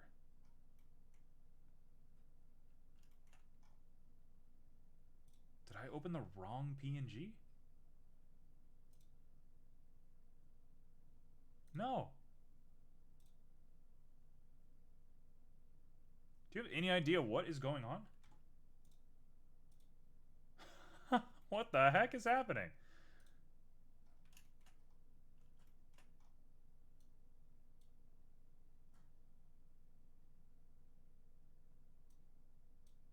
This doesn't make any sense to me. You missed it. Okay, so I have a UV texture. Let me show. I got a UV texture on this knob.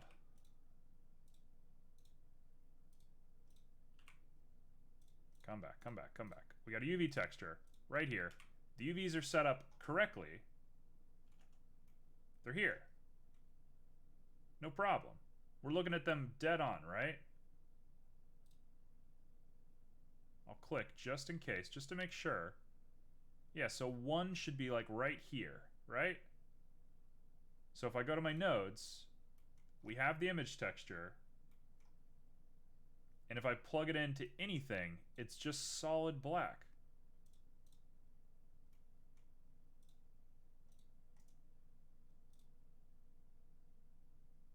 Why? It's because it has alpha. You can't do alpha? Okay. You got it. You got it. All right, all right, all right, all right, all right. So let's do it again. Use a mix RGB with color to set it to overlay. I mean, I could just remake it. No need to do it again? Okay, if you feel that way. So mix RGB with color to set it to overlay. All right, you got it. And then I'll just choose that color as our color. So we're gonna put a mix RGB right here. And I'm gonna set it to overlay.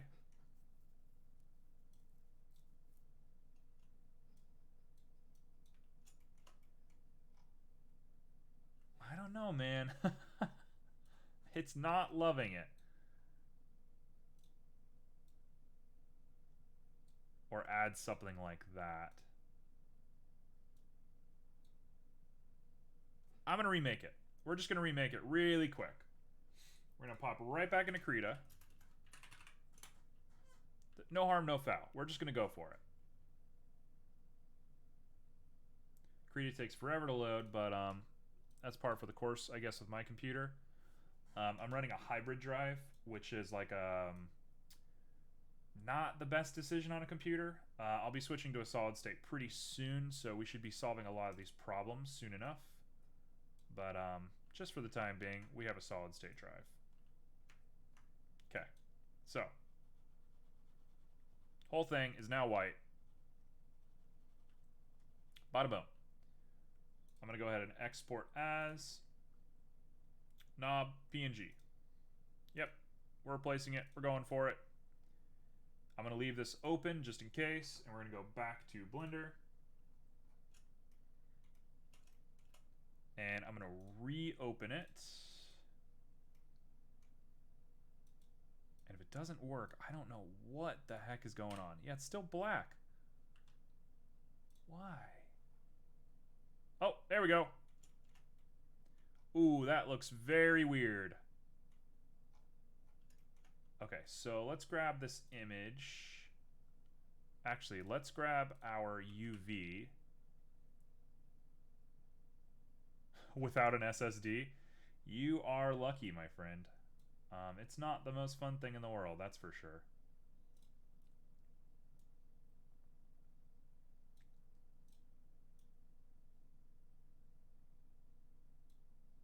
I don't hate this. It's a little clunky. Honestly, I think if we add a little bit of... Wow, that break right there. You know what? This is part of it. You know what? This is what we signed up for. So, let's go back to nodes. Yes, we're here. We've done it. Yes. Okay, cool. So, let's go ahead and use just the alpha. So, I'm going to put in a color ramp.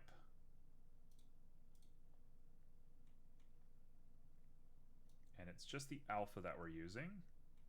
And it's going to be the color that we use. There we go. So I can use a nice, like, golden-y, nice dark gold sort of thing. A little bit more on the yellow side. Let's go 0.08.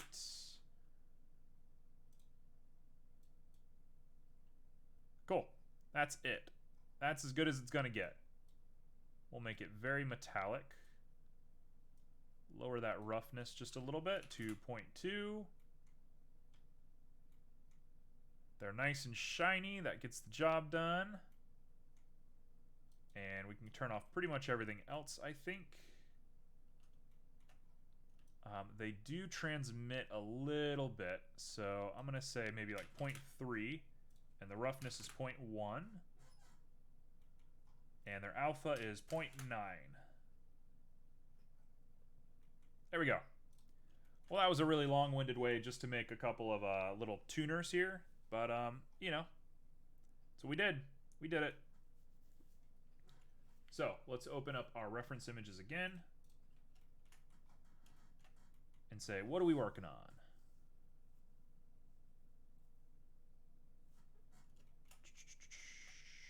I'm actually going to take them and make them minus 1.8, minus 1.6, and we'll put a little light here, and there needs to be some sort of plug or some sort of way that we can indicate that there's sound coming into this. And then I got to make valves. So I'm going to start with the valves. The valves are the more interesting part to me. Actually, I'll make the light. The light's fine. The light's easy. Let's do that. Let's add a cylinder. We're going to make it 90 degrees.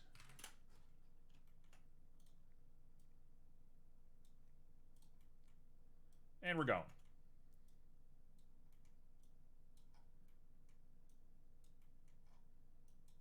All right, nice little light, nice and easy. Keep it super simple. Pop it on down, pop it on over. We can try and match this angle later if we want to.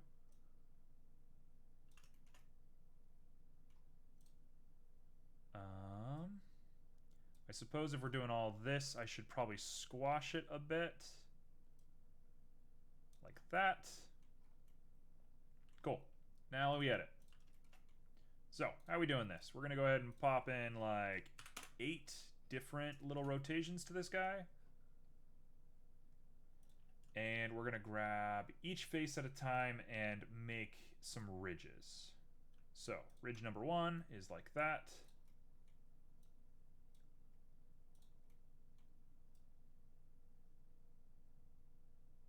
Oh gosh, this is going to be tough. 0.003, 0.006, 0.01.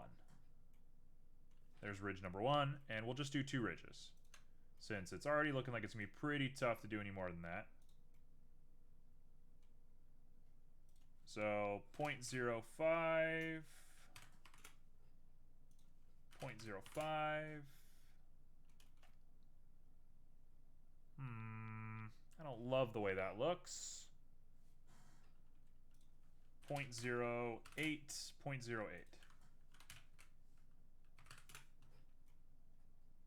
Look at that. 1.1, 1.1.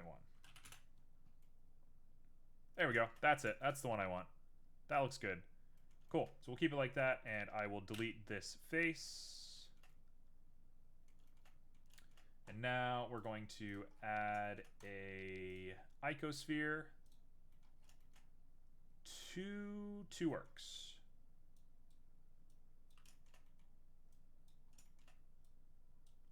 And we're going. So, let's go ahead and pop on into here and do all of this.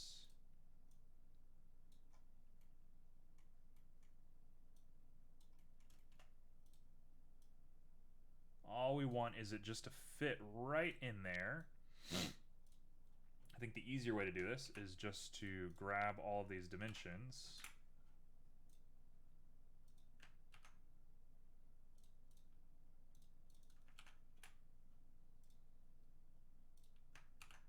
There we go. Now we should be even.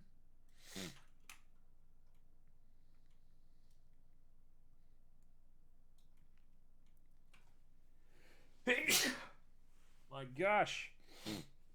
So here in Florida, the weather has been on and off and on and off forever now, and it's driving me nuts. My allergies hate it because like the plants don't know if they're supposed to grow or not, and it's just kicking up pollen. It's just a real nuisance.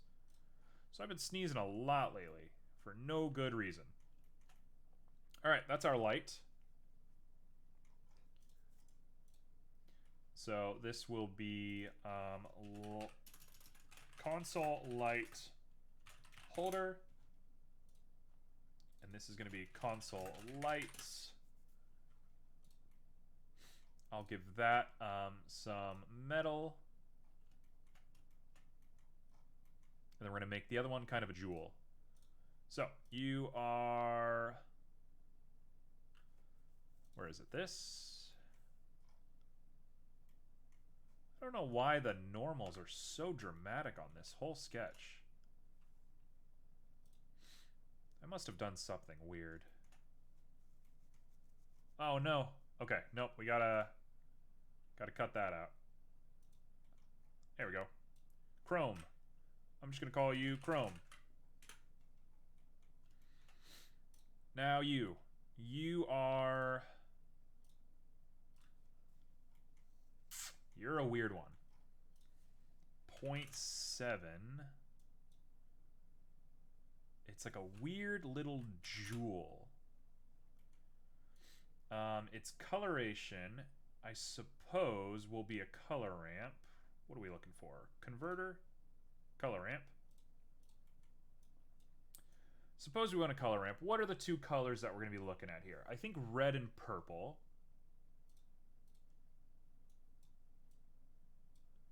Ooh, look at that. Okay, let's do red and like a very bluish purple. Like there. And then now all we need to do is put on something that holds it. I'm going to say a Fresnel probably works. I'm not sure how it's going to convert to engine when we actually move stuff. But it looks good.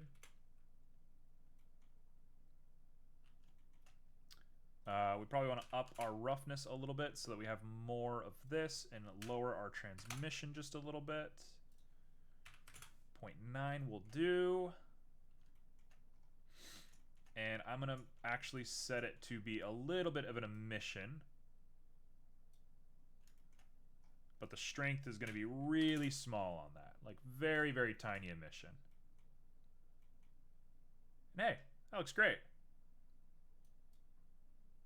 So we'll say 0.1 again. We'll get it nice and clear now that it has a light inside of it. And we can remove all the sheen and all of that. All of that. The roughness. Roughness will be 0.2. We got it. We got a nice little bright light. 0.3. There we go. Cool. Next is valves. Valves and a mesh. Let's just go ahead and make the mesh while we're here. And then I'll make some valves. If anybody can think of any extra stuff that you want me to work on that's sort of tangentially related to this, then feel free to throw it. I would prefer that you highlight it, but you can do whatever you want. I'm not all that picky. Tell you what, actually, I don't want to do it that way. I want this to be exact. So I'm going to go like this, and we're going to fill, and I'm going to grab it, and we're going to separate selection. And you will be called console mesh. I think it's about time we made a collection called console. So I'm going to put all of you in here.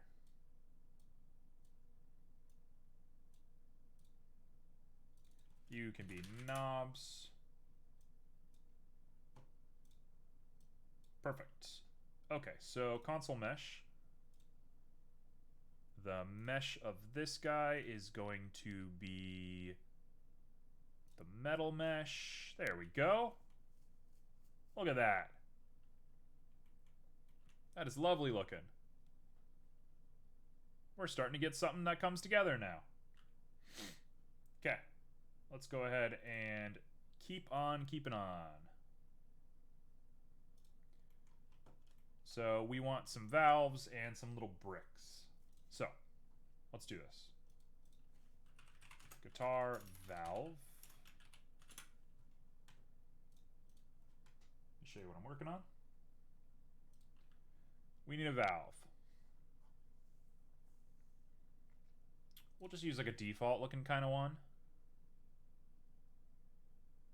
Wow, there's a lot inside of a valve. Do I really want to model all of this? Suppose I have to, right? I saw someone on Reddit say they modeled a light bulb and spent 2 hours on that. I scoffed and thought I could do it in 5 minutes. I ended up spending almost as long as he did trying to make the render perfect. Simo, that's kind of your brand. I mean, it's very admirable how like dedicated you are to 3D modeling, honestly. Is that a 3D model? That looks like a 3D model. Yeah, I think it's very admirable what you're going for. Honestly, you know what? I'm going to kind of take some liberties with this. Back to Blender. I'm going to take a lot of liberties with this. So I think we're good to get rid of that empty for now. Yeah, I mean, you deserve the praise, I think. Ultimately, it's your ideology of who you are as a person and all that sort of stuff that matters. But you seem to be one of the most determined people, and I think determination is like something that a lot of people envy. There's a vast majority of people, at least in the United States, I won't say anywhere else, but probably everywhere. There's a vast majority of people who sort of have no idea what they want to do, and they just sort of go their whole lives thinking that way. And those people really envy people like you. So nicely done. Good work. Okay, so we got to make a valve.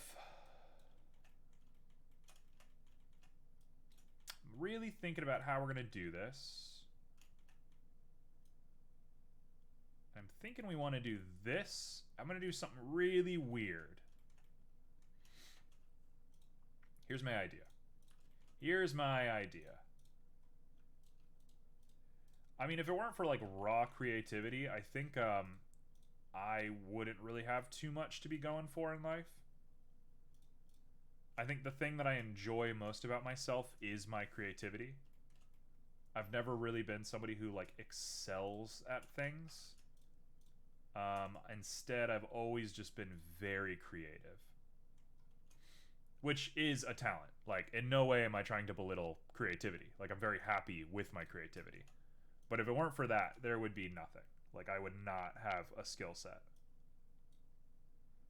So just to say that you're like really good at something is kind of awesome.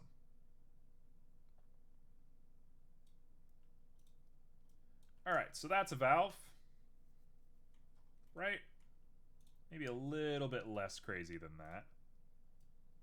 Like that. And then we'll do the same thing up at the top, and we'll begin molding. It took me way too long to realize how much I like making art, be it 2D or 3D. That's interesting. Simo, I was under the impression that you were pretty young. Aren't you, like, in college right now? Also, hold on. It is way too cold. I'm going to put some socks on.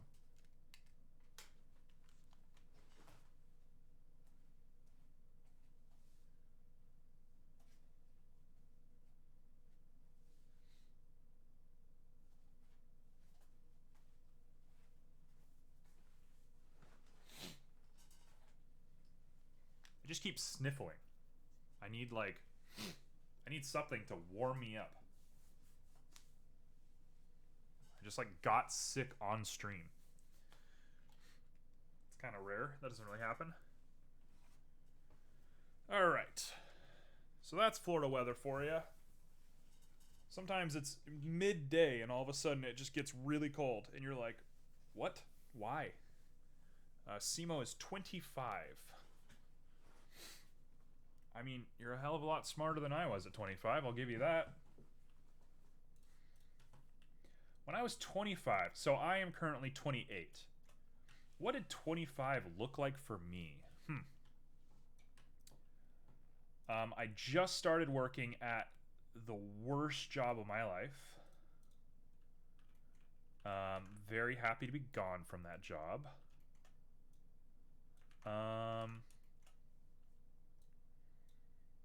What else? What else happened when I was 25?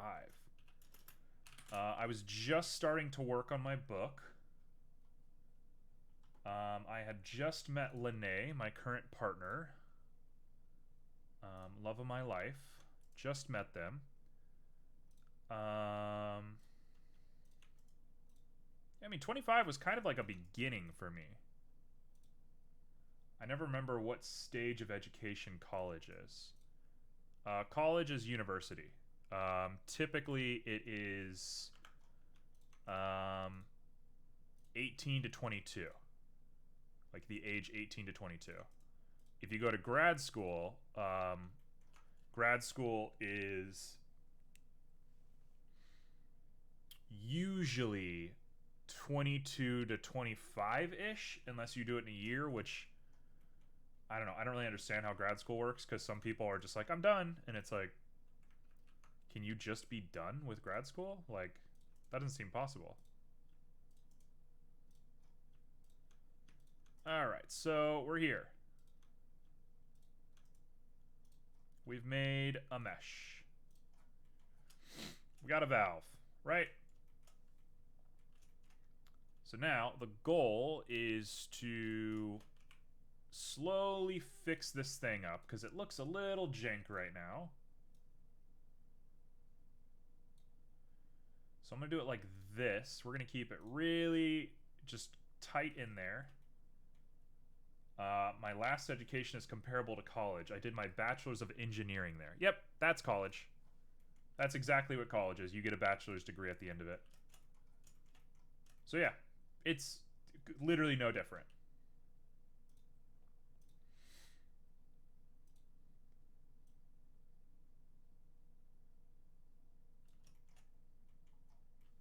know what? Actually, hold on. This, we need to pull it up and do a sphere.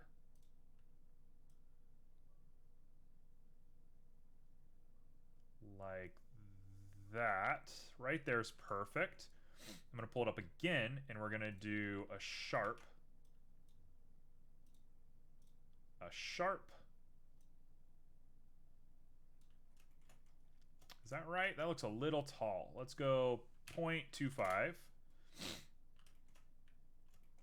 actually go 0.2. 0.2.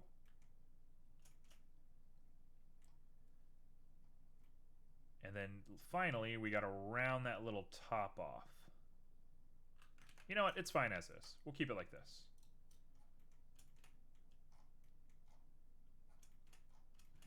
Maybe we shouldn't keep it sharp at top. I'm not sure what to do with this top part.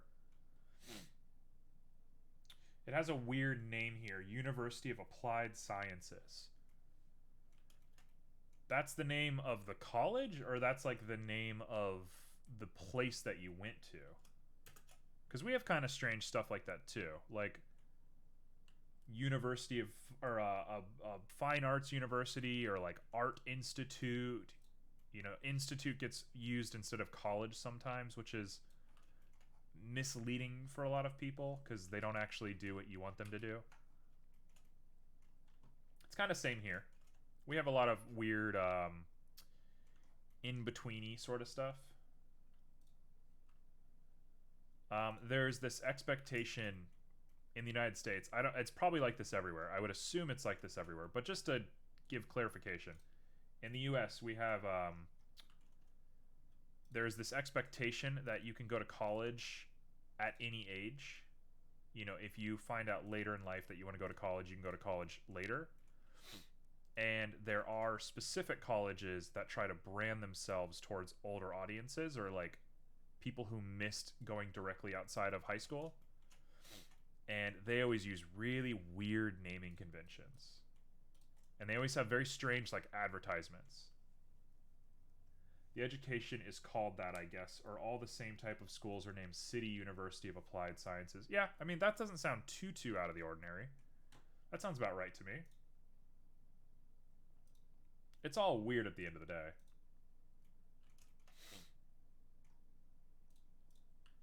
College is a strange thing.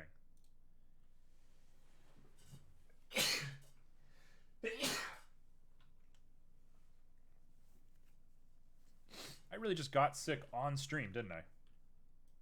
I was doing just fine, and then all of a sudden, boom, sick. I'm done.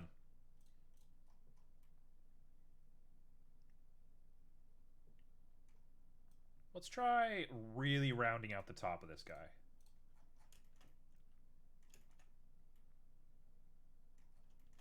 That looks a bit better. That looks a lot better. Okay. So, what I'm going to do is I'm going to sit and edit these a little bit just to reduce our geometry.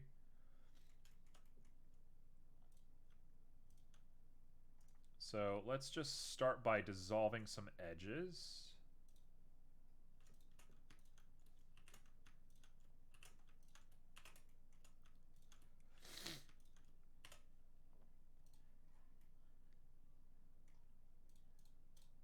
That looks all right. Okay, we'll call that. That's a tube right there. And I'm going to make the whole thing glass. I know the top is supposed to be metal. I'm not going to do that. That's crazy. And we're good. Cool. So I'm not going to think too much more about that. That's fine. Now we make the inside of it. So the inside has a whole bunch of stuff. What if I just put, like... I got it. I know how I'm going to do this. We're going to add a cylinder. We're going for kind of a weird setup here. Trust me on this one. Very weird setup. We're going for like that. Okay, now we're getting into fantasy territory. I'm going to do all the weird stuff that I was thinking to do earlier. We're going to do it now. We want to inset a hole. We want to extrude along normals down into that hole a little bit. I was in the middle of college when I really realized I wanted to do computer graphics and learn how to draw, etc. What kind of degree were you getting before that? I mean, I know science, but like, what is that? Like, I got most of a physics degree, so it was specifically physics for me. Yeah, I was doing a physics degree before I realized I wanted to do art as well. Software engineering. There you go. That's a crazy one. That's a crazy one right there.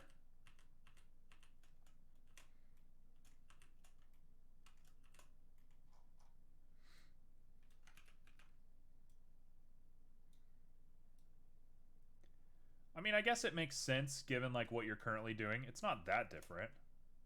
It makes sense. Okay, check it out. So we're doing that. And now what we want to do is we want to break up just a few of these. Gladly, it was rather easy to switch to media technology because how it was a branch of the same education. That's excellent. Good on you. That's pretty rare for a lot of people. I flat out just switched from physics to English, which don't get me started on getting an English degree. Like, should I have gotten an English degree? I certainly have opinions about it. But anyway, yeah. I totally get that. You know, changing majors is scary. Losing all of your like scholarships and stuff like that. That's a no fun.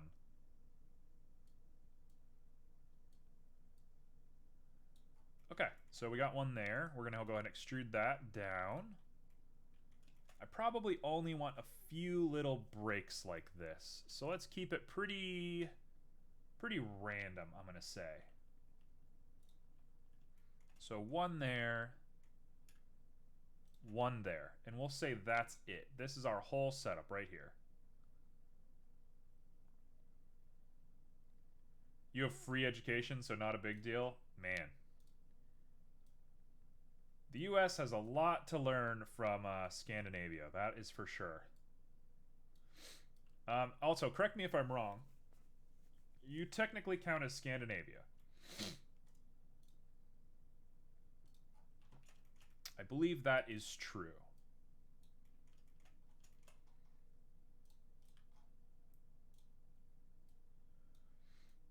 The US has a lot to learn from everybody. I think the US has really stuck itself in a corner by being like the quote-unquote defenders of the free world. And, you know, that's fair to some degree, but like it hurts its own citizens a lot. Okay, this one does not want to comply, but we'll just go for it.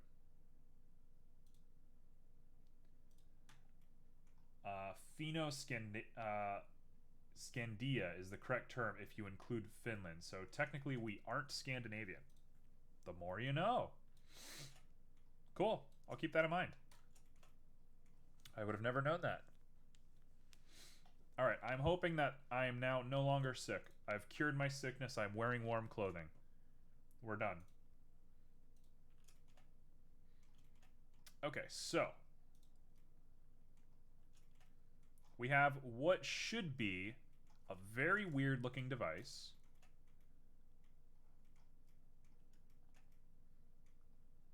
So I'm going to take this guy and we're going to pop him in here.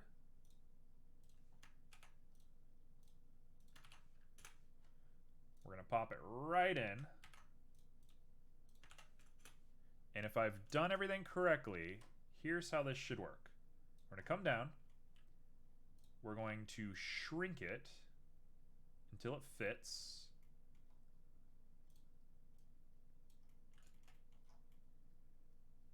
And that's the part that plugs in right at the bottom there. Okay. So, last but not least, Most people get that wrong. Well, I don't want to get it wrong, so we're gonna learn. This is a place of education. Everybody who is here right now needs to know that Finland is not a part of Scandinavia. That's actually it's actually not the nicest thing to say, so don't do it. They have a bit of a rivalry, so you know, respect the competition. You know.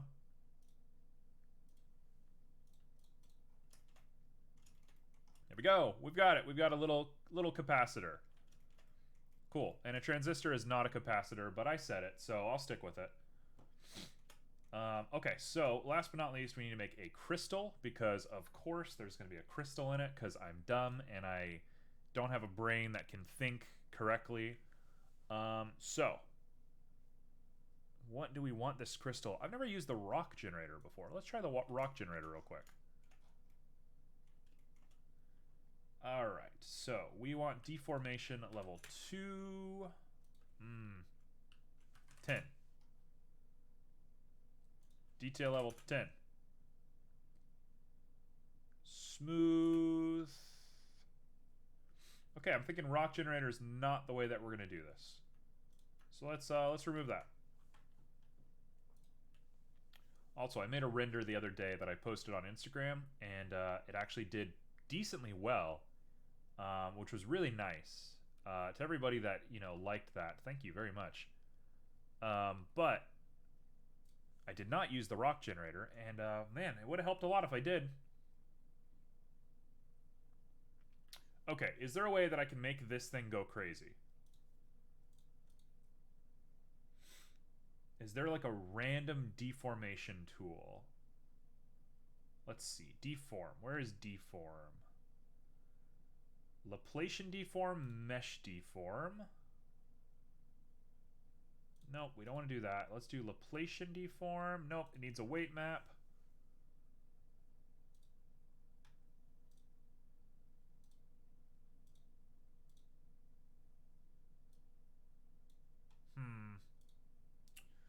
This is where we're just learning new stuff.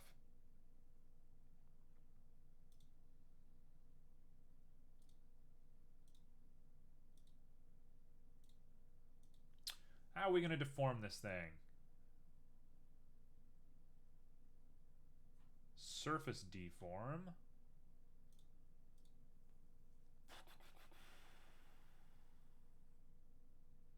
You know what? I actually have an easier way to do this. What am I thinking? I mean, it's obvious. I do this all the time. I should have been doing this to begin with. Hello? Am I on the correct object? Sculpt.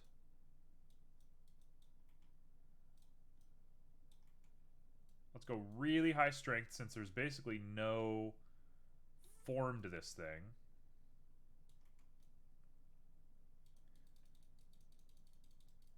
And we're just kind of going crazy. We're just trying to make a weird shape. Something a little illogical, something that rotates nicely if we try to put it on like a show reel. The real magic, I think, is going to be in the nodes. So we'll try and keep it nice and crazy. There we go. That's the tool we want.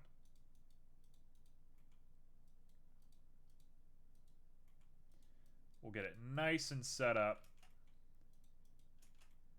There we go. Crystal. Done. That was easy. So I'll go ahead and put that down, and we'll scale you down to size. Make it real small.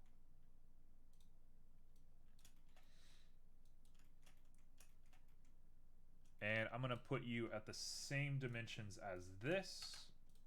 So we'll say X.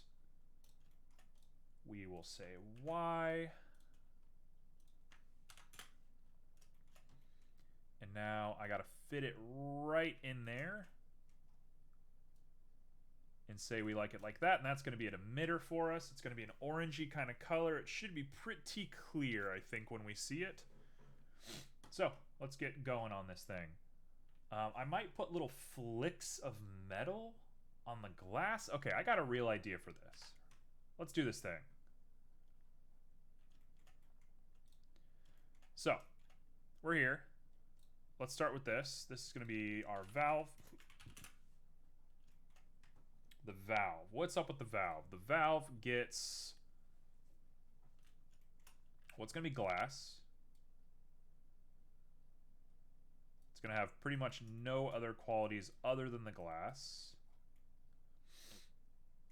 You can see the little guy in there. That's perfect. So we'll say 0.2. Give it a little bit of a funk to it. I might actually lower the transmission down and up the roughness and then lower the alpha. And that might do the job for us. There we go. That looks about right.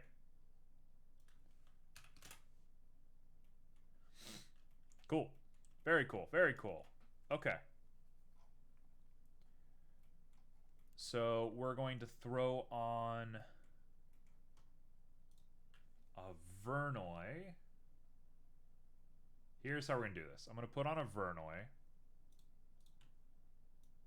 to color. And we're going to color it so that only a little bit of it shows up.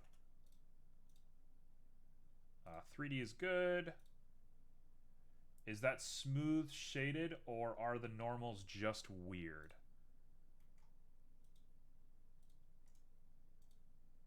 I think the normals are just weird. I'm not sure why the normals are weird, because we had it pretty well set up. It could also be because you can see the crystal through it. I'm not sure. I'm gonna get all the way to the end and then we'll check it. Okay, so let's do 250. Little flicks of metal. Yep, that's perfect. Do we want Euclidean?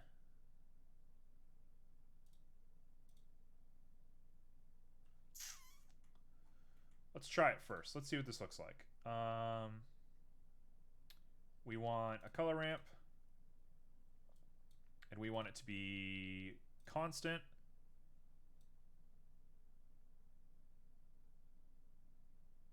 Just a few little flicks of metal. So the metallic is going to be based on that.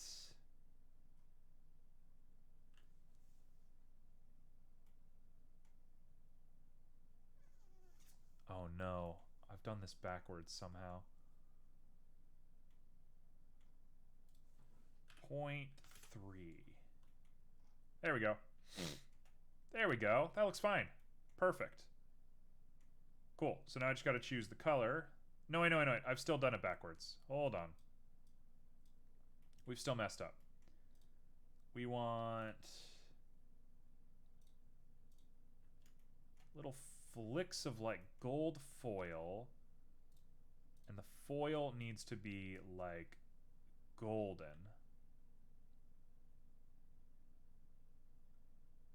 Like there.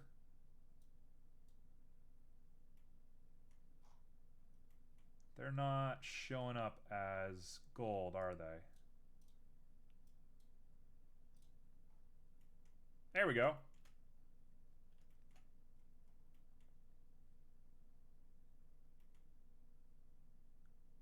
Looks about right to me.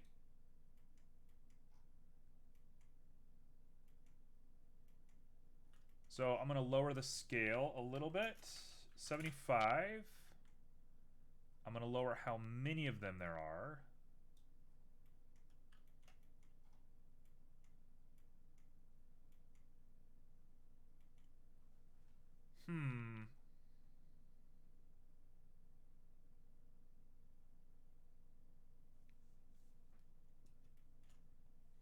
Yeah, we'll take it like this. That's fine. This looks all right.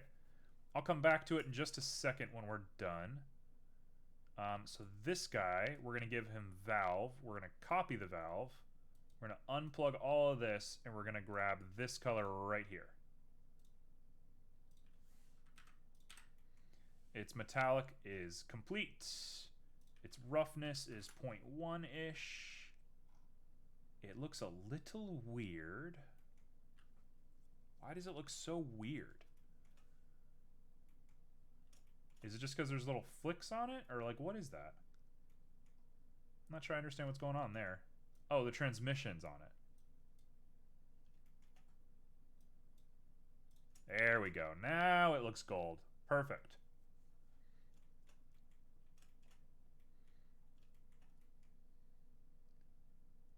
And I'm actually going to grab our little crystal guy and scooch him down just a little bit. That looks about right to me. And we'll go for it. So let me call you Crystal. This is going to be our valve stem. This is our valve.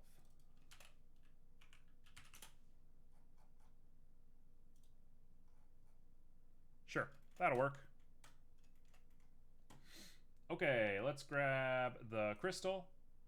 We can go ahead and hide this empty. Alright, crystal. I think I want to base you off of this, which is the console light. But we're going to change a lot about you. Valve crystal. A lot of unnamed materials for some reason. Alright, we don't want a Freshnel. What are we going to do to this guy? What are we going to do to him? I think we just want to put a spherical gradient on it.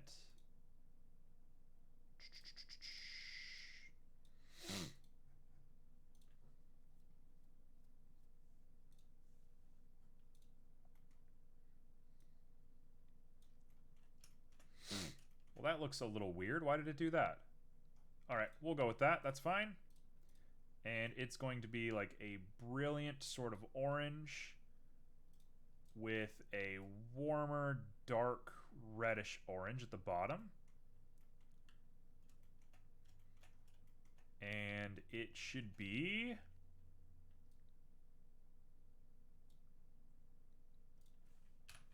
pretty rough.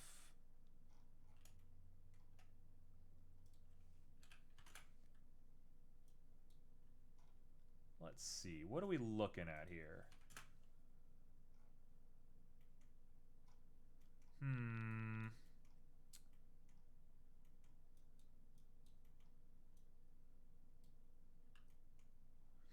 Oh, there we go. That's a look right there.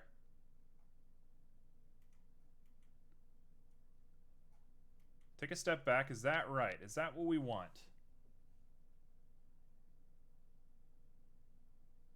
Does that look good? It looks a little weird.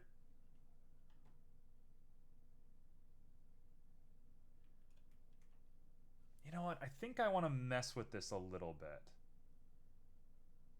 Man, this would be a good place to put a geonode.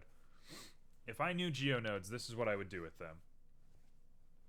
Okay, tell you what. First off, let's grab the crystal and let's make him long and large. Could probably actually make him a little bit wider as well. Ooh, that's too big. Too big. Too big of a guy. Crystal, come on down. Okay. You know what? I'm willing to say this is it. This is good. So we're back to here. We're gonna grab all these guys. And we're gonna put them in the box.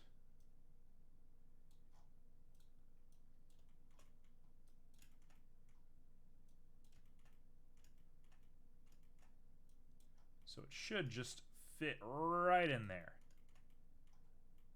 Should just be able to plug it right in. And if I put the mesh on here,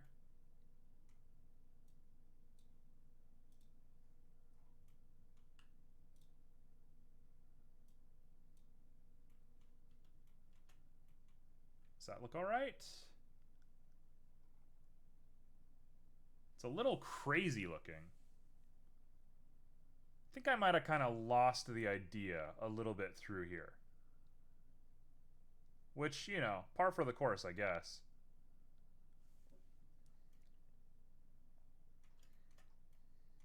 Let's do ourselves a favor real quick. We need to grab...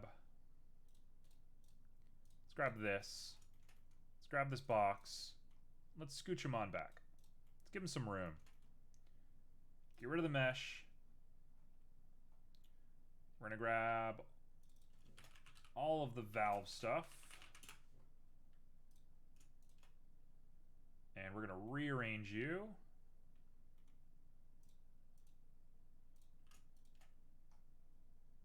Why can't I move it? Oh, I'm in edit mode. There we go.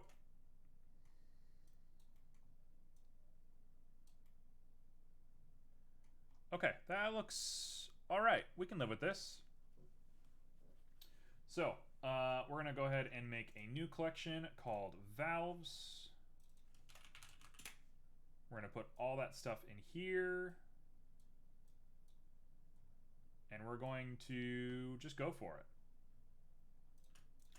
So, copy and paste.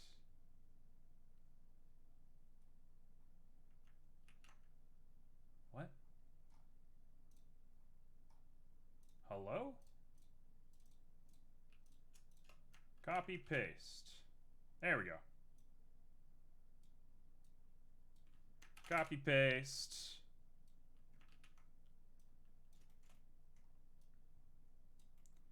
And once more, and we should be set. We should have a full little amp made here.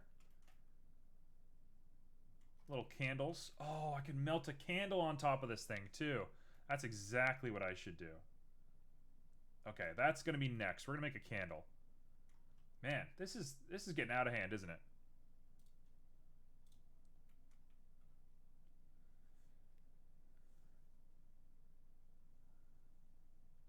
I love the way that the glass holds up top there. That's cool.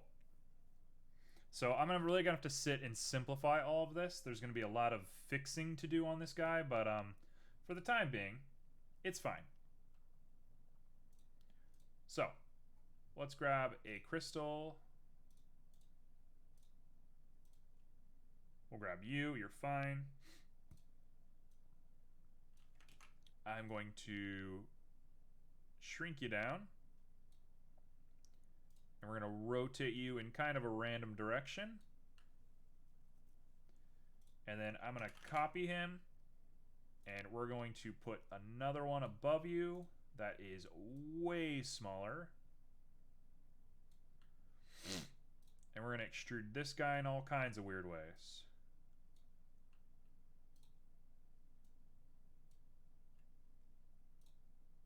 Actually, maybe he looks a little bit better below. Wow, sorry about the bitmappy mess that we're looking at. It'll get better, I promise.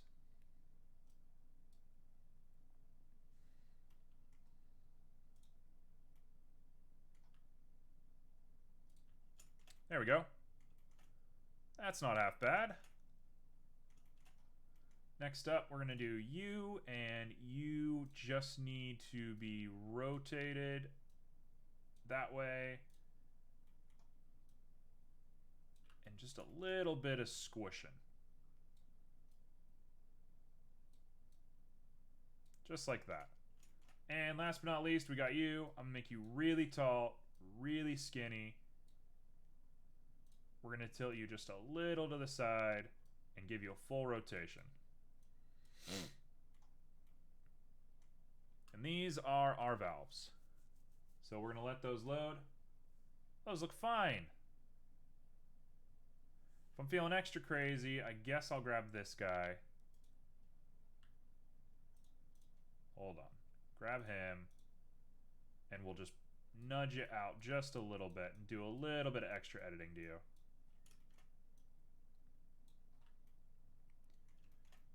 And while we're here, we might as well do all of them.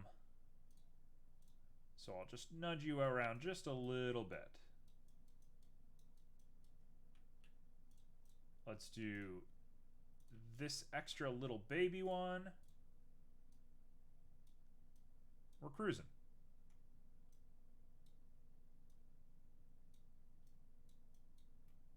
Boom.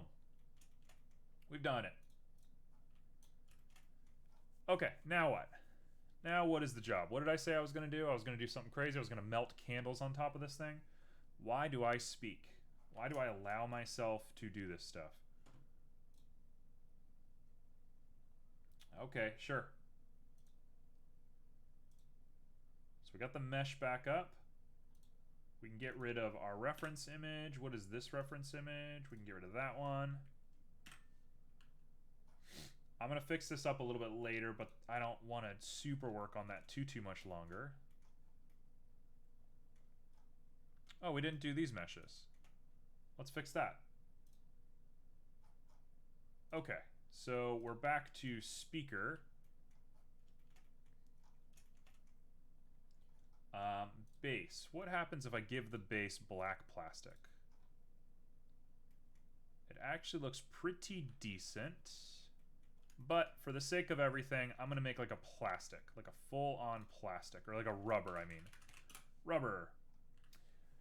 How would you make rubber in Nodes? Let's think.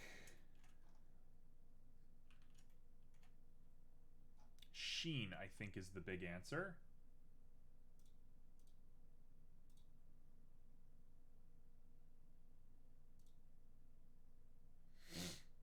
What is this sphere? It's one of our screws. Okay. So we're just looking at the base. Let's make you some rubber. So we want sheen.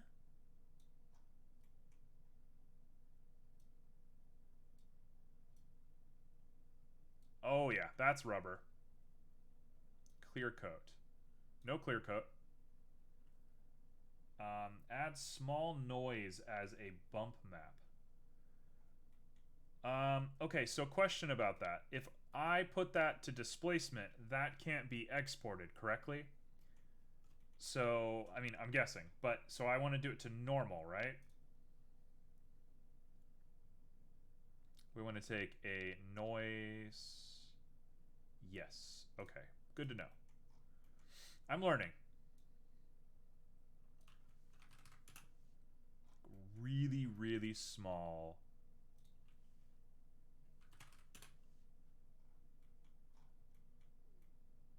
It's looking pretty dark.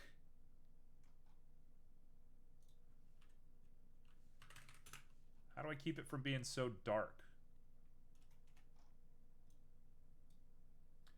Noise, normal map, principled BSDF. Okay. Got it. You have to map it first. You got it. So let's plug that in the middle. Normal map. There we go. Ooh, look at that. That's a good look. Thank you. When do you not know anything? You know everything, man. Adjust the strength. Let's start with the detail first. And strength to 0.5.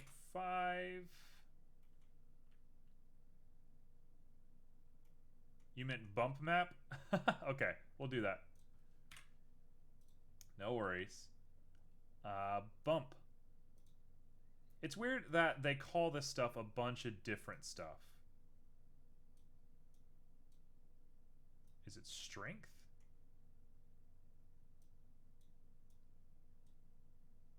Is it everything?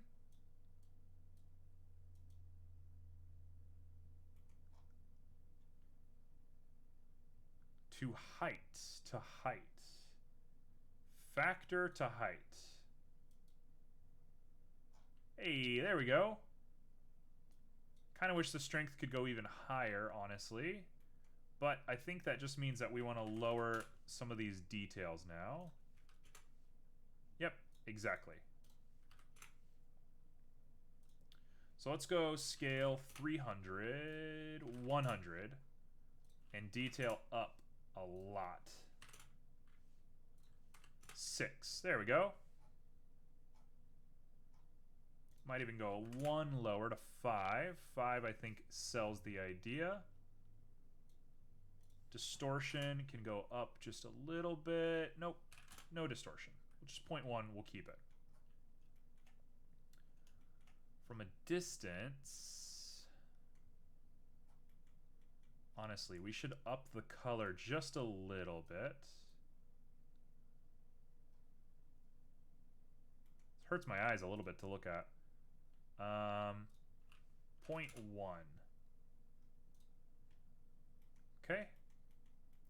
So now that I'm looking at it, that's it right there. Perfect. Thank you. That's huge. Big difference. Big difference there. So sheen. Yeah, we don't need sheen if that's going to be the case.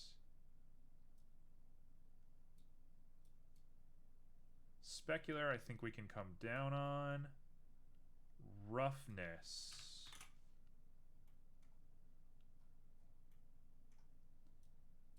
Metallic all the way down.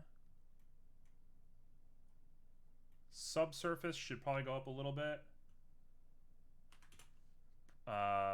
Imperfections make things look a lot more realistic. I think that is absolutely true. Okay, I'm going to make the subsurface black so you can see through to a darker layer, basically.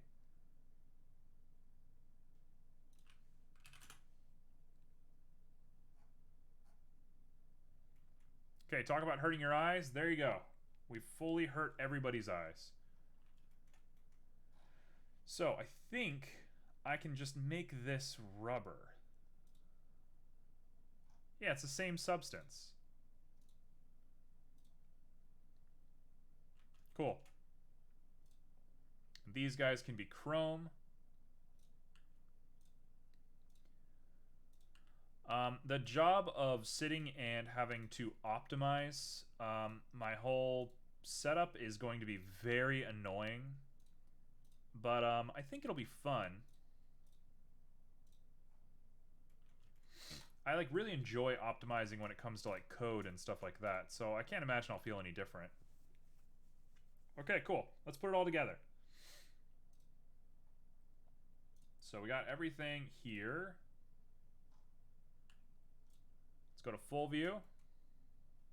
Man, it's definitely inefficient. We need to fix a lot of little details. It's got some trouble. Especially that wood. That wood is a little too bright, all things considered. I'll fix that wood in a little bit, don't worry. That mesh is wild. Yeah. I can show you how I did it. It's not too hard. I mean, I think it's like a wave into a brick. Pretty sure that's all it is. Yep. Oh, magic. Magic into brick width and height. I originally had the magic going into the vector, but it made bits that weren't connected to each other. So all it is magic into width and height. And you can make really crazy stuff. You can do the same thing with a wave texture with distortion. But yeah, I just wanted it to feel kind of strange. I mean, this whole thing's kind of hallucinogenic. It's music, it's that atmosphere. Why not? Okay. Dare I try and fix the wood panel? Sure. 0.075.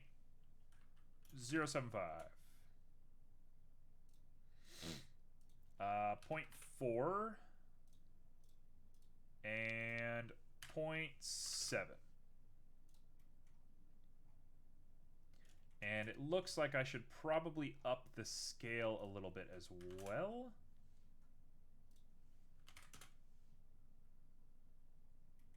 There we go.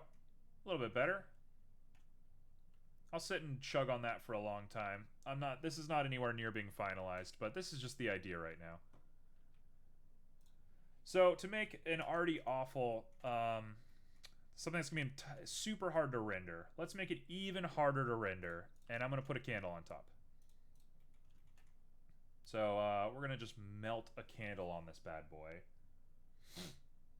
So my apologies for what you're about to see. This will be the last thing for the 3D modeling segment, and then we'll move on over to Pyre. I gotta say, for the sake of keeping it on record, I'm very tired right now. I'm very tired. So it's probably going to be a little bit lower energy. It already feels like it's been a bit lower energy, but Hopefully the voice acting doesn't kill me today. Because, man, I don't know what I am capable of right now. Alright, so let's start with just a nice little remesh.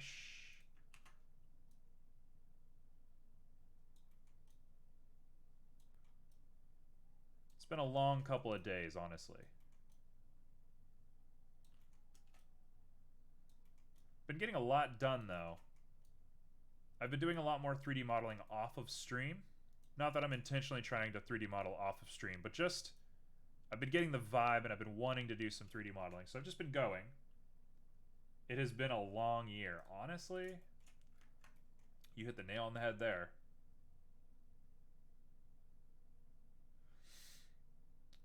It's just been going, you know? That's all you can do, right?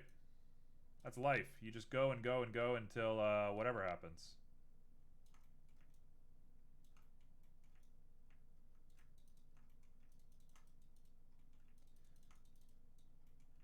Alright, so we're just making a candle, and I'm going to drip it off the side here a little bit, just to give things a little bit of dynamicism. That's not the way you're supposed to say that word, and I kind of just flubbed it, so we're going to pretend that didn't happen. But yeah, we're going. We got a candle. So, let's go ahead and put on a very light average.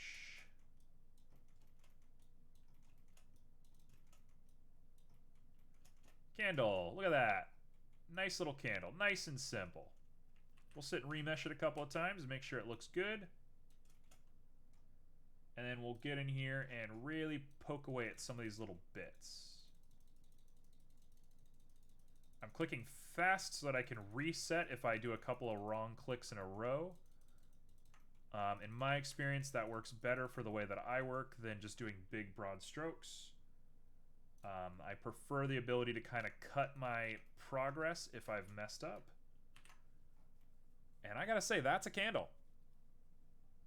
One of my favorite things to do with candles is cut a canal like this. And you just cut a little channel. So I'm going to cut a nice little channel out of this guy. Just like that. It's one of my favorite things to do with a candle, is to do that. And then to remesh, average it.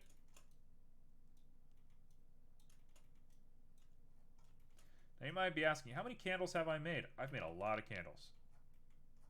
I've made a lot of candles. Okay, so we do a little canal like that, and then what you want to do is take the blob, and you want to follow the edge of the canal to make your drip, because the hot wax is melting the candle to the sides of it. So by doing this, you make a nice little bit of realism, to the best that I can make realism with my limited knowledge of everything. But it just does the job well. Nice color and subsurface there. It's gonna look good. Yeah. The problem is gonna be the topology. We're gonna have to sit and play around with the topology for a while to make it look good. So we're just gonna pop out the bottom of this guy a little bit. That was the most southern thing I think I've said in a week. We're gonna pop out of the bottom of this guy here, right here. Just keep it going. I'm going to jinx myself by saying this, but I believe we are not sick anymore. I believe wearing the jacket has helped us. So I'm gonna claim that we're better. And I'm going to sit and clay strips this in just a little bit to sort of sell the idea that this has sort of been molded a bit. Somebody stuck it on really hard. The people who would be using these speakers are not gentle folk. They don't do gentle things. There we go. Kept that channel alive.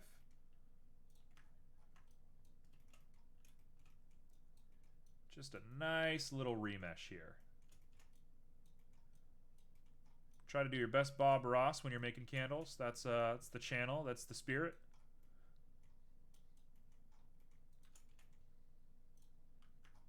And we use some clay strips to really just sell that last little bit.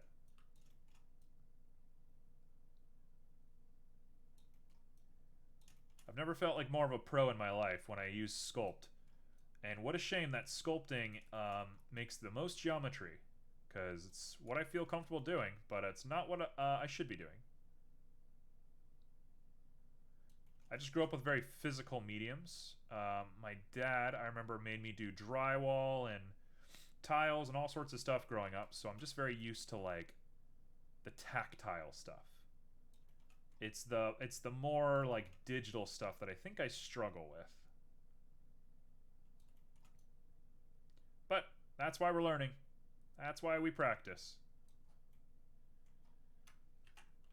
There we go, and we're going to use a really light sculpting with a mouse, though. Honestly,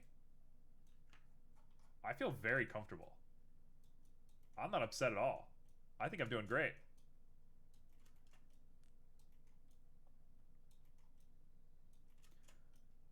Alright, you won't probably be able to look over this. I think the player model is like here. So I'm not too worried if the base is a little ugly.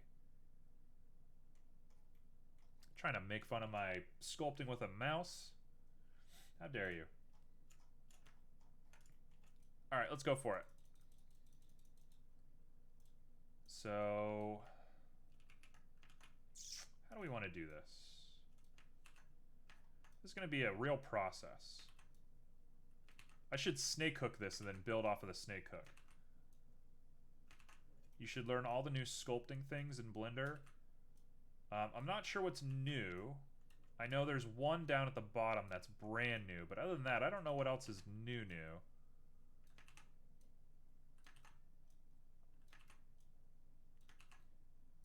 It's starting to look like a good alternative to ZBrush.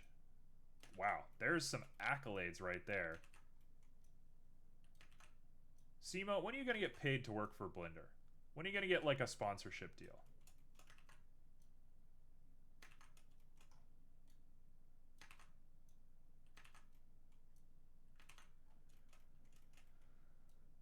Alright, so we're just pushing all the way across. Making this nice little ginger root. Okay, so we got everything nice and sequenced correctly. And I'm going to go ahead and start cutting down on it. We're going to use a lighter cut, I think. And we just want to flatten this bad boy out. Get him feeling like a nice piece of candle.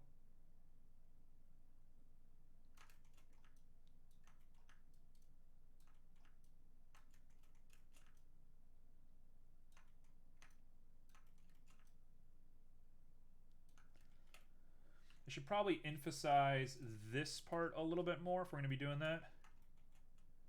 There's been a lot of new sculpting features in the new updates. Got it. I've seen a few of them, but I haven't heard about too many.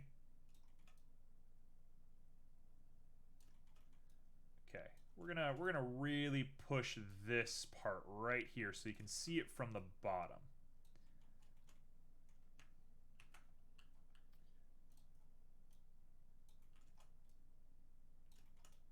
Yeah, we're gonna do it just like that. Keep it nice and simple. And then we're going. When you compare it to 2.79, it's a huge improvement. I remember opening up Blender years ago because I was like, I need to learn 3D modeling because I want to do games. And I remember opening it, and the interface was that old light gray interface, and they didn't have the right click, left click the way that they have it now. They had like the classic mode or whatever. And man, there was a moment there where I was like, I'm gonna have to buy ZBrush. That's pre 2.8. Yep. So yeah, 2.79 is probably exactly what I experienced. That was not good. I think the people who really like Blender probably were like, hell yeah, that was like the thing that made Blender Blender. And for those people, good on you. That's fine. You believe whatever you want to believe, but like, God, it's so much better now. It's so much more usable. As somebody who did not use it before and tried, it's so much better now.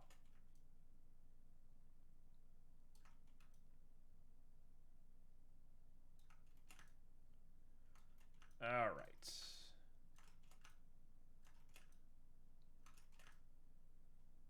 All right. That is going to be close to done. We're going to do just a little bit of filtering just to make it look nice. And I'm going to really emphasize this part down here. ZBrush has worse UI. ZBrush is like it has been designed by aliens. Yeah, everything is curved. Like all their menus are like curvy and weird, and yeah, I don't know what ZBrush is doing. The people who use ZBrush though are geniuses. Like they're brilliant. I guess if you have to learn an alien like language in order to start 3D modeling, you probably become smart pretty quick.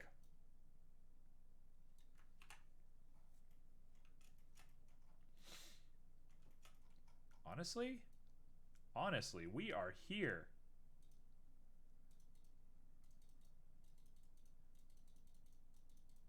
Yeah, it has been an industry standard for a long time for a reason. Yep. I keep considering, you know, one day my money situation is a little on the normal side. I'm not gonna say I'm poor. I'm definitely not rich. But I'm in just a spot with money, right? Money is whatever right now. So I don't have money just to throw away and do whatever. But should I ever come into some money, I would like to try out some other 3D modeling programs. I'm very interested in ZBrush. I'm very interested in Modo or Moodoo, the Pixar-y looking one. I'm interested in just trying them and seeing what's up. Now that I've learned enough Blender that I think I can reasonably make things, Modo is kind of cool. Okay, the kinda, what does that mean? What does kinda mean?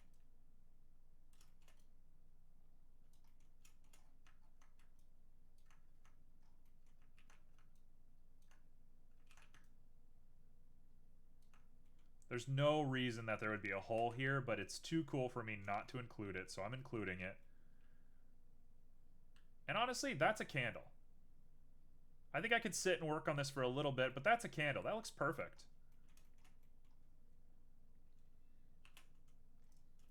Okay, so let's go ahead and give it one buff real quick. Just to sell the idea for us. But to be honest, Blender is so good for modeling now that I don't know it's worth it to use other things for poly modeling at least. Yeah, I could agree. I mean, there's a reason that I'm using Blender now. If it made more sense to use another one, I would. But I like Blender. This is lovely. I mean, very quickly, Blender has become a part of like my identity. I know there's people that deserve it more than me, and I'm not trying to tread on anybody's feet when I say that. But a lot of people in my personal life know me as like the Blender guy. Like I'm the guy that does Blender in my friend circle, and that's cool. I don't think I've really had anything like that. Growing up, I was really into music, and I was definitely a music guy, but I was surrounded by musicians. So I wasn't the music guy. I was one of the music guys. It's cool to kind of be like the 3D modeler, and specifically the Blender guy. I think that's a cool reputation that I've earned recently. Okay, I'm gonna call the candle there. We shade it smooth. It looks so nice. Now I gotta re-topo it. I'm gonna try... You know what? I think I might experiment with new ways to try and re-topo automatically. I might try one of those websites where you like submit your file and they send it back to you. We'll see. For sure it can't be like this. This is too much. So I got 4 minutes. Let's go ahead and just make a wick.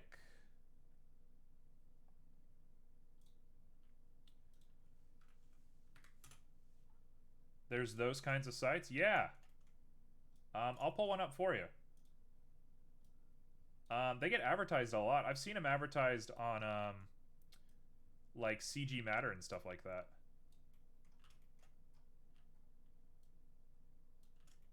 They're pretty common.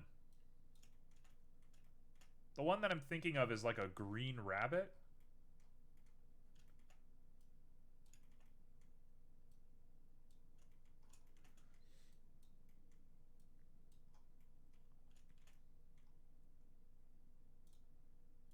Okay, so I could sit here and make a bunch of topology really quick.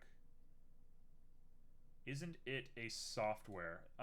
There might be software, but the one that I'm thinking of is very specifically a website. And you submit your 3D model to them, and they give it back to you. I'm sure it costs something, or I'm sure there's some sort of system in place, but we'll see. I don't know. I love experimenting. I always want to try things. There we go. That's a wick. I'm not going to sit here and shade more than I need to, so that's going to be the wick right there. You can barely even see it. You probably won't see it from the ground level, so we're going to call it there. You look up, there's a little candle dripping down. That looks great. All right. A little bit of fire. Let's see what we're working with. How am I going to make some fire? It should be a cube. What am I doing? Icosphere. No, use a cube. Not a plane. Use a cube. What am I doing? I'm freaking out. We're getting close to time and I'm freaking out.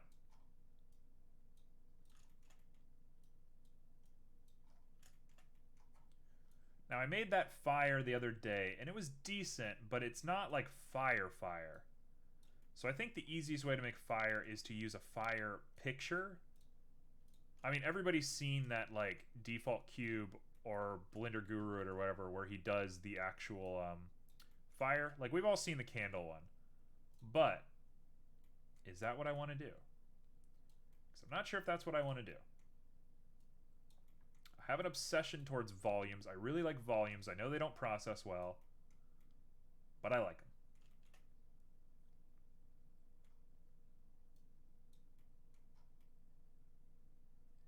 Look at that.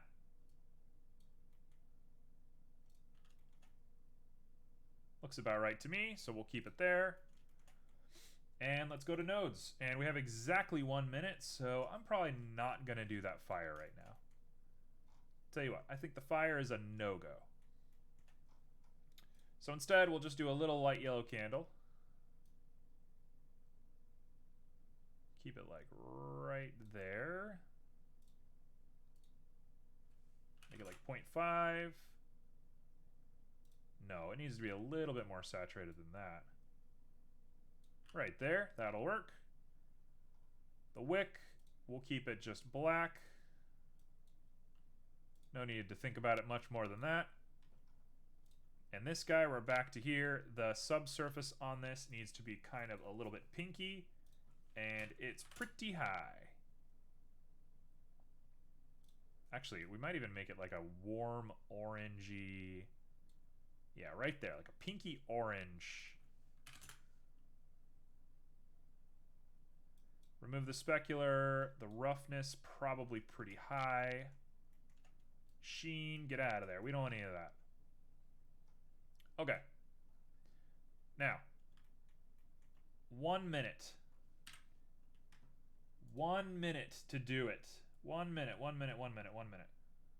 I'm going to go way over a minute, but I'm going for it. Why not? We're here, might as well. Principled volume. There you are. I'm going to go ahead and hide the candle so that things render a little bit quicker. And we're back to this. And I'm going to use a quadratic sphere on the color. A converter, a color ramp. It's bright red to a weird orange. Emission color, emission strength is 1, is 10. That works. Density is 5. And now we add, make it more spherical. Now we add a texture. We want waves going up on the Y, I mean the Z, the Y. And we want them going absolutely bananas.